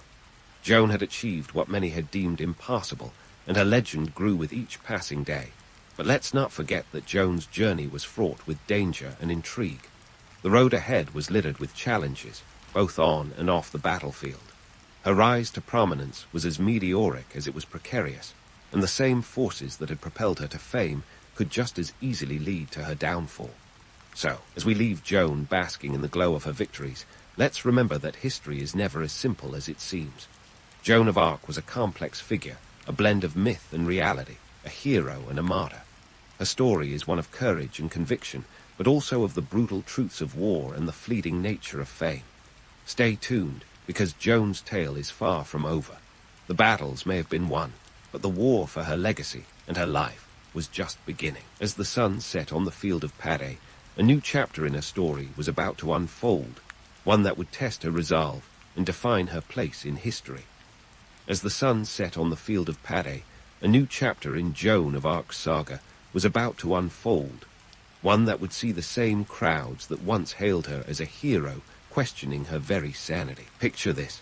A peasant girl who had turned the tide of a war now found herself an unwitting pawn in the cutthroat chess game of medieval politics. Fast forward to May 1430, and Joan's meteoric rise was about to hit a cataclysmic snag. She was captured at the siege of Compiègne by the Burgundians, Frenchmen themselves, but allied with the English. Talk about a betrayal that stings like a paper cut on your favorite book's last page. Her capture wasn't exactly a Hollywood-worthy ambush. It was more of a mundane grab during a retreat. But the aftermath? Oh, it was medieval drama at its finest. Joan's capture was like catching a prized parquetman. Everyone wanted a piece of her. The English forked over a hefty 10,000 livres tournois to the Burgundians to have her handed over. That's roughly the cost of a decent manor back in the day, or what modern folks might spend on a small island getaway. For the English, this was an investment, not in property, but in political leverage. They didn't just want to capture Joan. They wanted to discredit the entire French resistance by turning their saint into a sinner. Enter the trial, where justice took a backseat to spectacle. Joan was hauled before an ecclesiastical court in Rouen, smack dab in enemy territory. The English had more at stake here than just a military advantage. They were playing a long game of psychological warfare. Discrediting Joan meant discrediting the divine approval of Charles Roman VII coronation. Forget the courtroom dramas of today. This was more like a circus with clerics instead of clowns. The charges against Joan were as ludicrous as they were numerous. Wearing men's clothing, check. Dabbling in witchcraft, double check. Hearing voices. Well, if that was a crime, half the medieval population should have been on trial. Her accusers were grasping at straws, desperate to paint her as a heretic. The very idea that a woman could lead an army was an affront to the patriarchal norms of the day, and they were determined to put her back in her place. preferably 6 feet under. Let's pause to consider the economic and social backdrop. The 100 Years' War had drained treasuries and frayed nerves. The English and their Burgundian allies knew that morale and money were closely linked. By discrediting Joan, they hoped to weaken the French resolve, and by extension, their financial resources. After all, a demoralized populace doesn't exactly open its coffers willingly. But Joan, despite the odds, remained steadfast in her faith. Even as she faced the medieval equivalent of a kangaroo court, she held her own. Defense was as simple as it was profound. She had been guided by saints. Her judges, however, were less interested in divine testimony and more in political theater. The trial was less about justice and more about creating a narrative that would diminish Joan's influence and hopefully quell the fires of rebellion. For months, the trial dragged on, a drawn-out affair that tested the patience of all involved. The courtroom was a veritable who's who of medieval churchmen, each eager to outdo the other in piety and self-righteousness. The transcripts of the trial, meticulously recorded, are a testament to the absurdity of the proceedings. Joan's sharp wit and unyielding faith were on full display, often leaving her accusers fumbling for words. But humor was scarce in a courtroom where the stakes were as high as the gallows Joan would ultimately face. To fully grasp the trial's farcical nature, consider the charges. One of the most laughable was her insistence on wearing male attire. In a time when clothes were more than just fabric, but a marker of social and gender boundaries, Joan's choice was seen as a direct challenge to the natural order. Never mind that her armor was practical for battle and protected her modesty. To the court, it was heresy on a hanger. The trial culminated in Joan's coerced confession. Under threat of execution, she recanted her visions, a decision that weighed heavily on her conscience. Yet even this coerced admission was a temporary victory for her accusers. Joan soon retracted her recantation, standing firm in her belief that she had acted according to divine will. This act of defiance sealed her fate. On May 30, 1431, Joan was burned at the stake in the marketplace of Rouen, her death a macabre spectacle witnessed by an audience of thousands. But wait, before you close the book on Joan, remember that her story doesn't end with the flames. Her martyrdom only fueled the legend. It was the ultimate irony. Her execution, intended to extinguish her influence, instead immortalized her. The English had hoped to discredit her, but in death, Joan became a symbol of French resistance and resilience. The political machinations that led to her execution didn't stop there.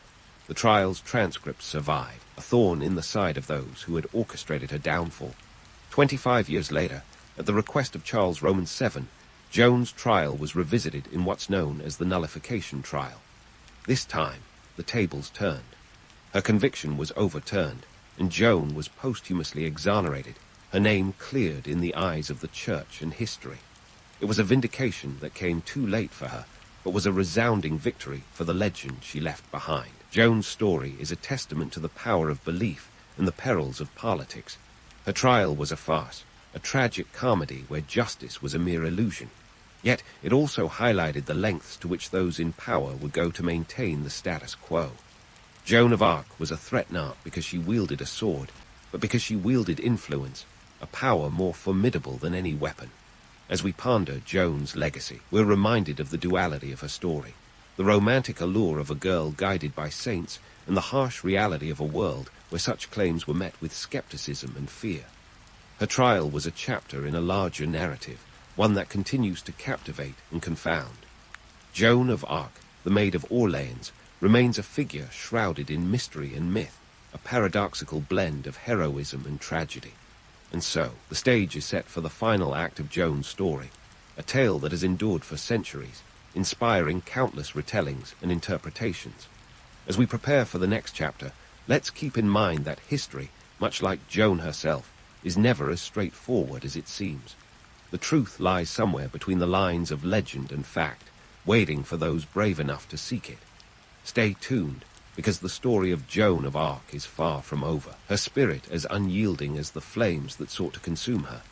Joan of Arc's story is a tapestry woven from the threads of myth, legend, and stark reality, all tied together by the undeniable impact she left on history. Let's take a moment to unravel this tapestry and see how her short life morphed into a legend that transcends centuries.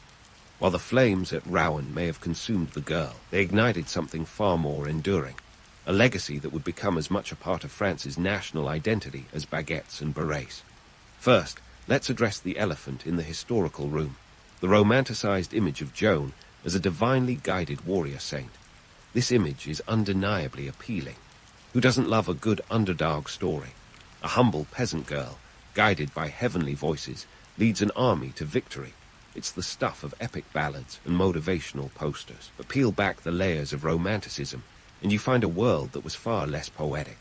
Joan's life was a series of harsh realities, from the mud-caked battlefields of France to the cold, unyielding walls of her prison cell. Her visions, whether divine or delusional, were a lifeline in a time when the line between sanity and madness was as thin as the blade of a sword. Now, let's talk about the economic and social context that shaped Joan's era. The 100 Years' War wasn't just a series of battles. It was an economic quagmire that drained treasuries faster than a medieval feast drained wine barrels. The war's costs were staggering, leading to rampant taxation and economic despair. For many, Joan represented a beacon of hope amidst this desolation. Her victories weren't just military successes. They were symbolic victories for a populace weary of war and hungry for stability. Yet, Joan's story is also a cautionary tale about the power of belief and the human spirit. Here was a girl who dared to defy societal norms, to follow a path that seemed preposterous to her contemporaries. Her belief in her divine mission was unshakable, and it propelled her to heights few could have imagined. But belief, as powerful as it is, can be a double-edged sword. It can inspire and uplift, but it can also blind and lead to downfall. Joan's unwavering faith was both her greatest strength and her Achilles' heel, a reminder that the line between visionary and fanatic is often drawn in hindsight. And what of Joan's legacy today? The Maid of Orleans has become an icon, her image invoked by everyone from feminists to nationalists. She's been canonized by the Catholic Church, immortalized in literature by writers like Mark Twain, and depicted in films ranging from silent classics to modern blockbusters. Each retelling adds another layer to her legend, often emphasizing the mystical at the expense of the mundane. But let's not forget the real Joan, the flesh-and-blood teenager who faced insurmountable odds with nothing but her faith and determination. Joan's story serves as a reminder that history is a complex interplay of fact and fiction, a narrative shaped by those who tell it. Her life is a testament to the power of storytelling, and how a single life can become a symbol far greater in death than in life. Whether viewed as a saint or a heretic, Joan's influence on history is undeniable. Her tale endures not just because of the battle she won, but because of the spirit she embodied, a spirit that dared to challenge the status quo and rewrite the rules. As we wrap up our journey through Joan's life, let's take away this. History is not just about dates and events, but about the people who shape it and the stories they leave behind. Joan of Arc was more than just a historical figure. She was a force of nature, a symbol of resilience and defiance in the face of overwhelming odds. Her legacy is a reminder that even the humblest among us can leave an indelible mark on the world, that the power of belief can transcend the boundaries of time and space. So, the next time you find yourself pondering the past, remember Joan. Remember the girl who heard voices, donned armor, and changed history. Remember her not just as a figure of legend, but as a real person who faced real challenges. And most importantly, remember that while history may be written by the victors, it is the stories of the dreamers, the believers, and the defiant that truly endure. In the grand tapestry of history, Joan of Arc is a thread that continues to shine, a testament to the enduring power of the human spirit. If you thought Indiana Jones had a knack for uncovering lost treasures, wait until you get a load of the kingdom of Axum. This ancient African powerhouse was less about dusty relics and more about setting up a trading empire that had the world knocking on its door, no whip required. Axum was the Bay and Say of its time, positioned like a pro right next to the Red Sea, which was essentially the ancient equivalent of having beachfront property in Malibu. But let's not get ahead of ourselves. Before it became the shining star on Africa's trade scene, Axum was a land of untapped potential, just waiting for the right moment to strut its stuff on the world stage. Now, Contrary to the typical storybook version of a lost kingdom, Axum didn't just pop into existence like a pop-up shop. Its rise was a masterclass in strategy, not some happy accident. The kingdom leveraged its prime real estate, sitting pretty in what is now Ethiopia and Eritrea, to build a network that rivaled today's global shipping lanes. The Red Sea, that glistening stretch of water, was the kingdom's secret weapon. This wasn't just a pretty body of water. It was a bustling aquatic highway that connected Axum to the Mediterranean world, the Arabian Peninsula, and beyond. So, while others were still figuring out how to build a better wheel, Axum was busy rolling in the profits from trade. The tale of Axum's ascendancy isn't just another chapter in the lost civilizations genre, filled with faded glory and mysterious vanishings. No, the kingdom of Axum was more like the business-savvy neighbor who always knew what stocks to buy. It capitalized on its geographic advantages with the precision of a Wall Street broker. You could say Axum was the original disruptor, cornering markets before market disruption was even a buzzword. In its early days, Axum wasn't exactly a blank slate. It had some local trade going on, but let's be honest, trading goats and grain only gets you so far on the world stage. The real game changer was the kingdom's proximity to the Red Sea and its strategic sense to use it. By the 1st century CE, Axum was already hobnobbing with the big players, exporting ivory, gold, and exotic animal pelts, basically the luxury goods of the ancient world. This was no small-time operation. The kingdom's trade network stretched as far as the Roman Empire, which, if we're being real, was like having a business deal with Amazon today. But don't let the romanticism fool you. This wasn't just a tale of smooth sailing and lucrative exchanges. The logistics of managing such extensive trade networks were as complex as assembling IKEA furniture without the manual. Axum had to navigate not only the treacherous waters of the Red Sea, but also the equally treacherous political landscapes of its trading partners. This required a delicate dance of diplomacy, a bit of espionage, and an occasional show of military might. After all, not everyone was thrilled about Axum's rising star, and there were plenty of rival kingdoms eager to throw a wrench or a spear into their plans. One of the most refreshing aspects of the Axum story is how it debunks the notion of Africa as a continent of isolated tribes and forgotten kingdoms. Axum was an integral part of the global economy, long before the term globalization was a thing. It was a testament to the ingenuity and ambition of its people, who weren't content to simply trade within their borders, but sought out opportunities far and wide. This wasn't about romanticized explorations or mythical quests. It was cold, hard business acumen at work. Speaking of myth-busting, let's tackle one of the most persistent legends, the idea that Axum's success was purely due to its wealth in natural resources. Sure, having a stash of gold and ivory didn't hurt, but the kingdom's real strength lay in its ability to control and innovate trade routes. By establishing ports and creating alliances, Axum didn't just sit back and let the riches roll in. It actively shaped the commercial landscape. This was a kingdom that understood the value of infrastructure, long before that became a buzzword in modern politics. The kingdom of Axum was no mere footnote in history. It was a formidable player in the ancient world, trading blows and bartering goods with the best of them. Its rise wasn't just a matter of being in the right place at the right time, but a savvy exploitation of every advantage its location offered. It wasn't about waiting for fortune to smile. It was about grabbing it by the horns and making it work for them. So, next time someone mentions ancient African kingdoms, remember Axum. It wasn't lost. It was just way ahead of its time. So, as we continue our tale of Axum's trading prowess, let's dive into the nitty-gritty of what made this kingdom the Jeff Bezos of the ancient world. Axum wasn't just sitting pretty with its stash of gold and ivory like a dragon on its hoard. No, it was out there wheeling and dealing with some of the biggest names of the ancient world. We're talking about the Roman Empire, India, and even China. This wasn't a local farmer's market. This was international commerce at its peak. Let's start with Rome, the ancient superpower that had a taste for luxury that would make today's Kardashians look like minimalists. Axum supplied Rome with ivory, gold, and exotic animals, just the thing every Roman senator needed to jazz up a dinner party. Ivory was the plastic of the ancient world, used for everything from combs to intricate carvings. An elephant's tusk could fetch up to 40 times its weight in silver, making it the Bitcoin of the 1st century. Gold, meanwhile, was a no-brainer. Shiny, not prone to rust, and universally loved, it was the ultimate status symbol. But let's not forget about the spice of life, or more accurately, the life of spice. Axum also had a finger in the incense trade, shipping out frankincense and myrrh to the Roman Empire. These were the original air fresheners, used in religious ceremonies and to mask the less-than-pleasant odors of ancient urban life.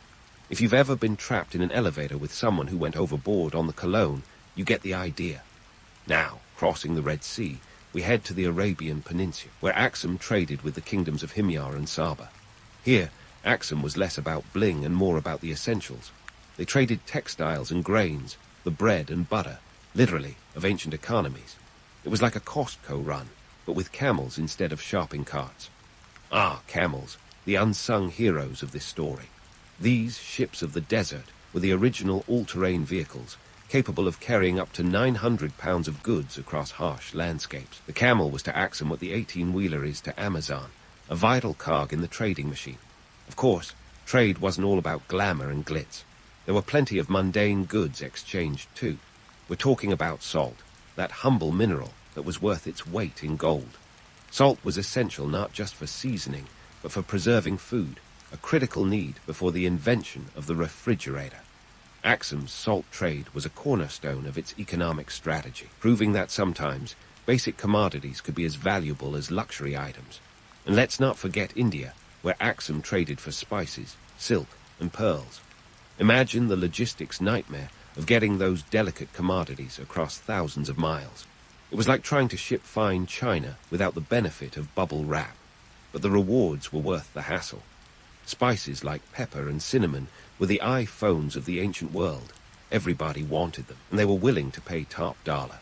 In the grand scheme of things, Axum was a master of balancing the exotic with the essential, the glamorous with the utilitarian. This wasn't just about making ends meet. It was about a strategic diversification that would make any modern economist nod in approval. Axum understood that to thrive, you needed to be adaptable, a lesson as relevant today as it was 2 millennia ago. But let's not romanticize it too much. The reality of ancient trade was as brutal as it was lucrative.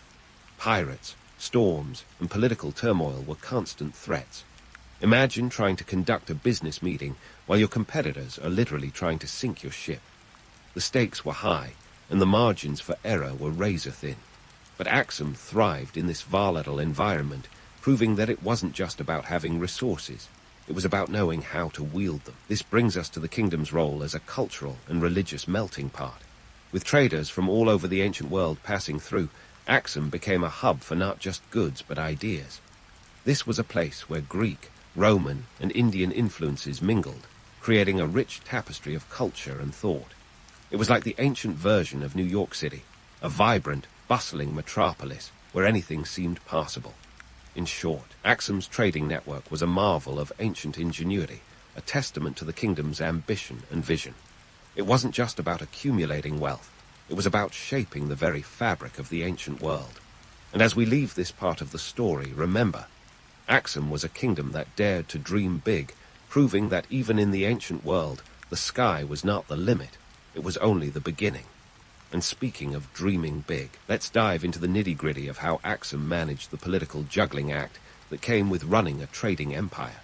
Because, let's face it, ruling a kingdom wasn't all about sitting on a throne and wearing a shiny crown. It was more like running a multinational corporation, complete with board meetings, hostile takeovers, and the occasional need for a strategic merger. First things first, Axum's political structure was as layered as a mill-fuel pastry, and just as complex to navigate. At the top of the heap was the king, or negus, which sounds fancy, but don't let that fool you into thinking it was all feasts and royal banquets. The king had to be a master tactician, balancing the demands of internal governance with the ever-shifting dynamics of international diplomacy. And if you think today's political climate is a minefield, try managing a kingdom that was the epicenter of trade routes connecting Africa, the Middle East, and the Mediterranean. One of the head honchos who knew how to make the kingdom tick was King Ezana, who reigned in the early to mid-4th century CE. A charismatic leader with a penchant for expanding his territory, Ezana had a talent for keeping the kingdom's coffers flush with gold by maintaining, and sometimes strong-arming, lucrative trade routes. But what really set him apart was his conversion to Christianity, which he declared the official religion of Axum. Now, this was not just an impulsive spiritual awakening, it was a strategic masterstroke. By aligning with the Christian Roman Empire, Ezana positioned Axum as a key ally in the global religious and political landscape. It was like getting a direct line to the most powerful club in the ancient world. But before you start picturing Ezana as some benevolent ruler spreading peace and love, let's remember that power, like coffee, is best served strong. His reign wasn't without its darker moments. Ezana didn't shy away from using military force to suppress rebellious territories and secure trade routes. One could say he wielded both the cross and the sword with equal proficiency. Inscriptions from his reign, carved into stone obelisks, boast of his victories and conquests, giving us a glimpse of the real politic behind the throne. It was a delicate balancing act of diplomacy and domination, one that would make even Machiavelli nod in approval. The leadership of Axum wasn't just a one-man show. The king relied on a cadre of advisors and administrators who helped him navigate the choppy waters of governance. This included the nobles, who today might be likened to corporate executives managing different regions of a company. They were responsible for collecting taxes, overseeing trade, and maintaining order within their jurisdictions. Imagine managing a sprawling empire without the benefit of email or a calendar app. The sheer logistics of it would make any modern CEO break out in a cold sweat. Trade was the lifeblood of Axum, and it dictated much of the kingdom's political decisions. Establishing and maintaining diplomatic relationships with neighboring regions was crucial for keeping the goods flowing. This meant more than just sending a fruit basket during the holidays. It involved complex negotiations, alliances, and sometimes even marriages to cement ties. The Arabian Peninsula, for example, was both a trade partner and a geopolitical chess piece, with Axum often playing the role of both ally and adversary, depending on the winds of trade and politics. But let's not romanticize this as some grand golden age of diplomacy. The reality was far grittier. Diplomatic relationships often involved hard-nosed bargaining and occasional backstabbing. Treaties were penned with one hand while the other prepared for the possibility of war.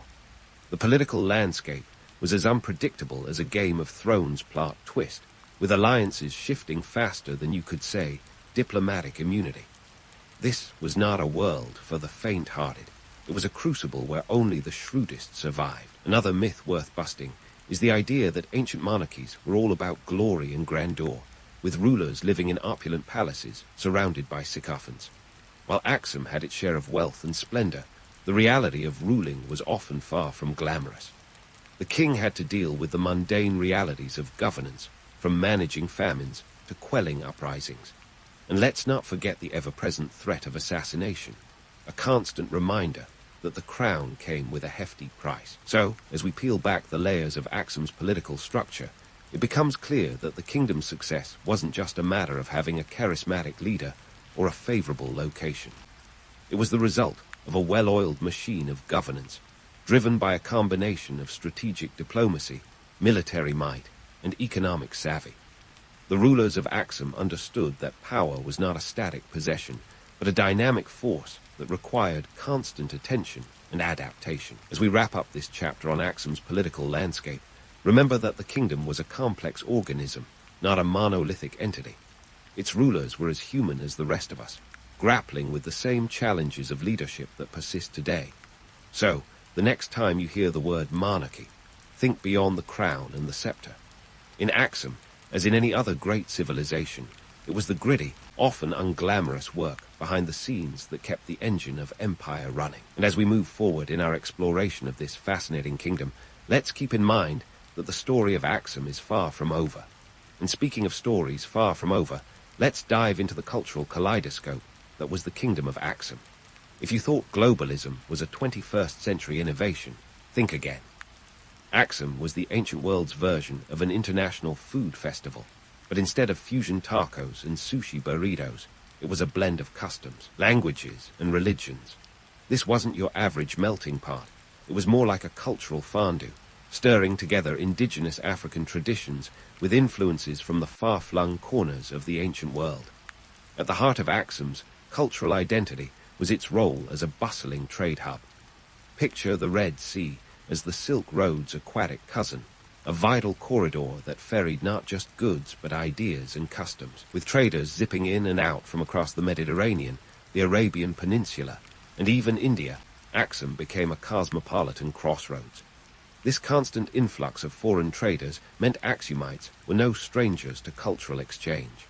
Imagine a bustling bazaar where Greek philosophers, Roman merchants, and Indian spice traders swapped not just goods, but philosophies and stories.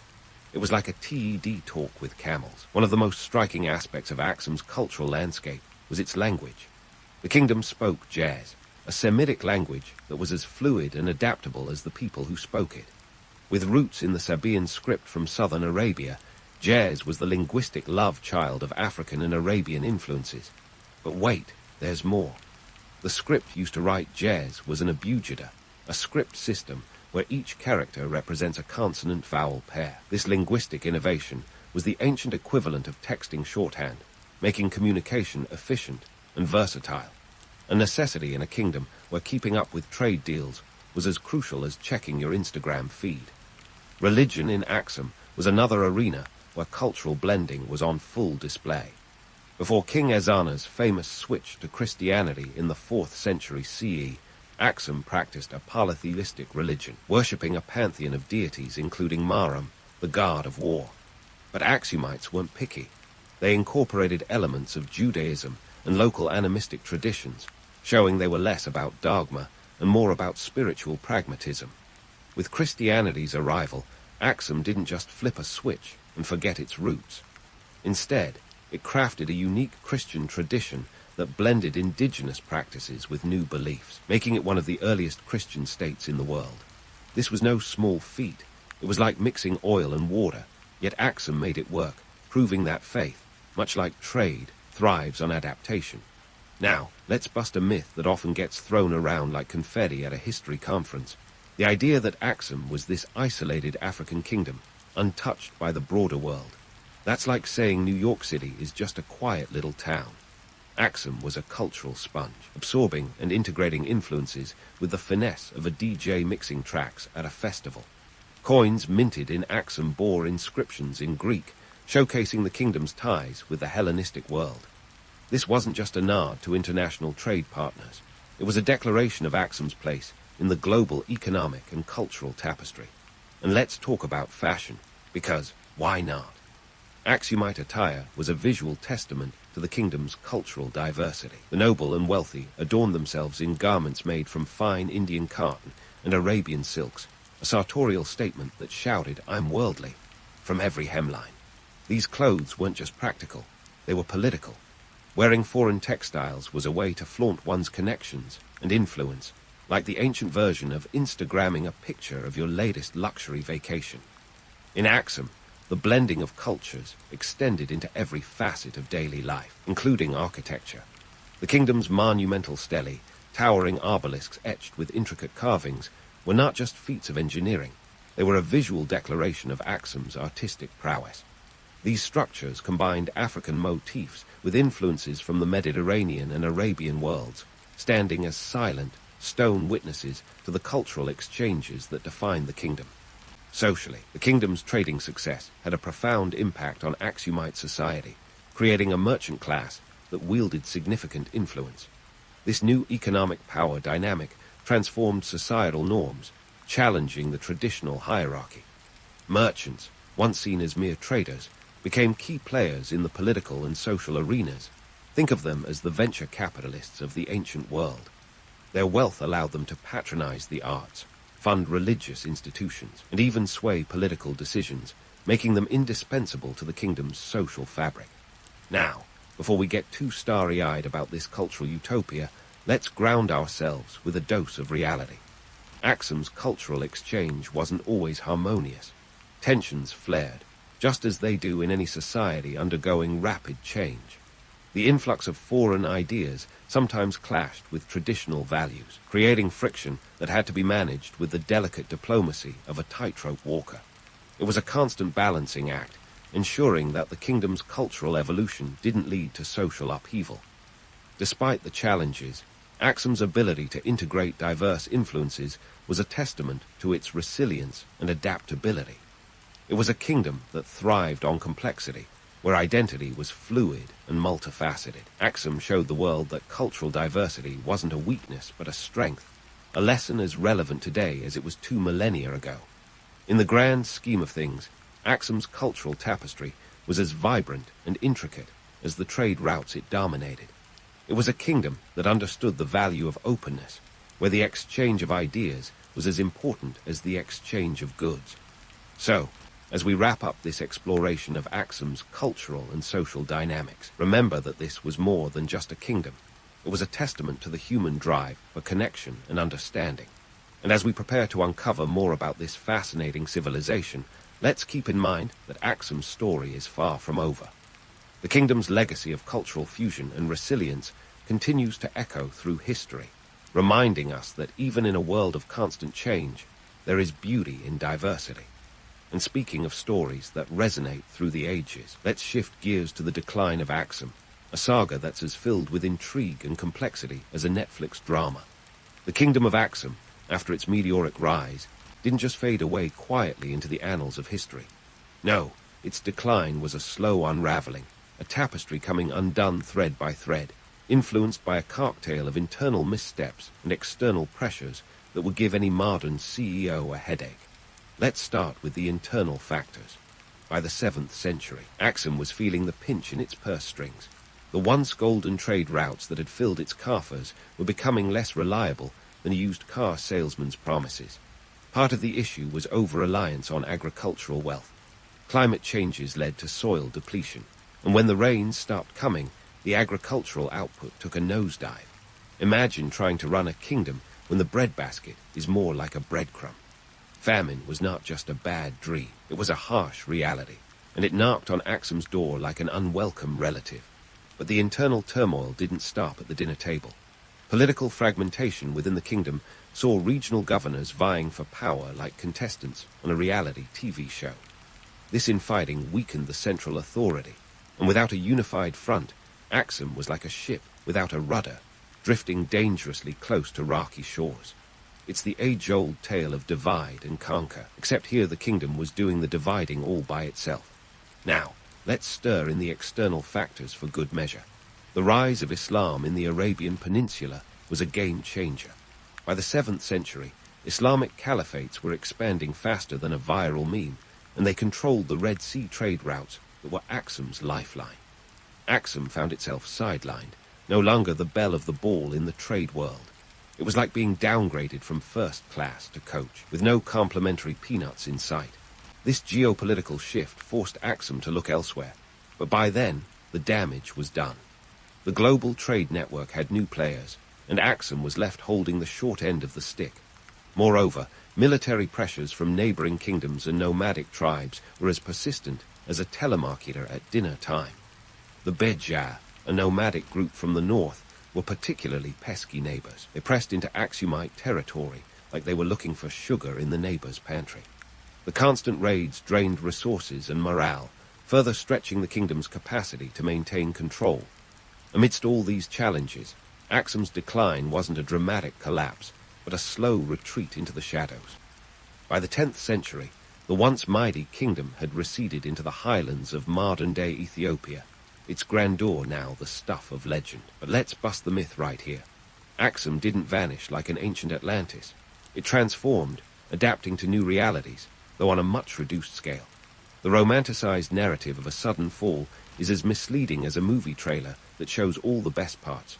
So, what's the legacy of Axum in modern times? Well, for one, Axum is often hailed as the first Christian kingdom in Africa, a mantle that holds significant cultural and religious weight even today. Its churches and obelisks still stand as testament to a rich history, drawing tourists and historians like moths to a flame. The city of Axum, now a UNESCO World Heritage Site, is a living museum where the echoes of its past can be felt in every stone and inscription. It's a reminder that history isn't just in dusty tomes, but in the living, breathing landscapes around us. And here's the kicker. Axum's story is an age-old lesson in the cyclical nature of history. The kingdom rose and fell on the strength of its trade and political savvy, only to be undone by the same forces it once mastered. It's a cautionary tale of how the mighty can fall, not with a bang, but a whimper, as new powers rise and the sands of time shift beneath their feet. So, as we look at the modern world, with its own shifting alliances and economic upheavals, it's worth remembering that history often repeats itself, sometimes in the most unexpected ways. In conclusion, the kingdom of Axum was no mere footnote in the chronicles of history. It was a vibrant, dynamic force that shaped the ancient world, leaving a legacy that continues to inspire and intrigue. Its rise and fall are reminders of the impermanence of power and the relentless march of time. So, next time you find yourself pondering the fate of empires, think of Axum. It wasn't just a player in the ancient world. It was a testament to human ingenuity, ambition, and resilience. In the great tapestry of history, Axum's threads may have frayed, but they remain an indelible part of the fabric that connects us all.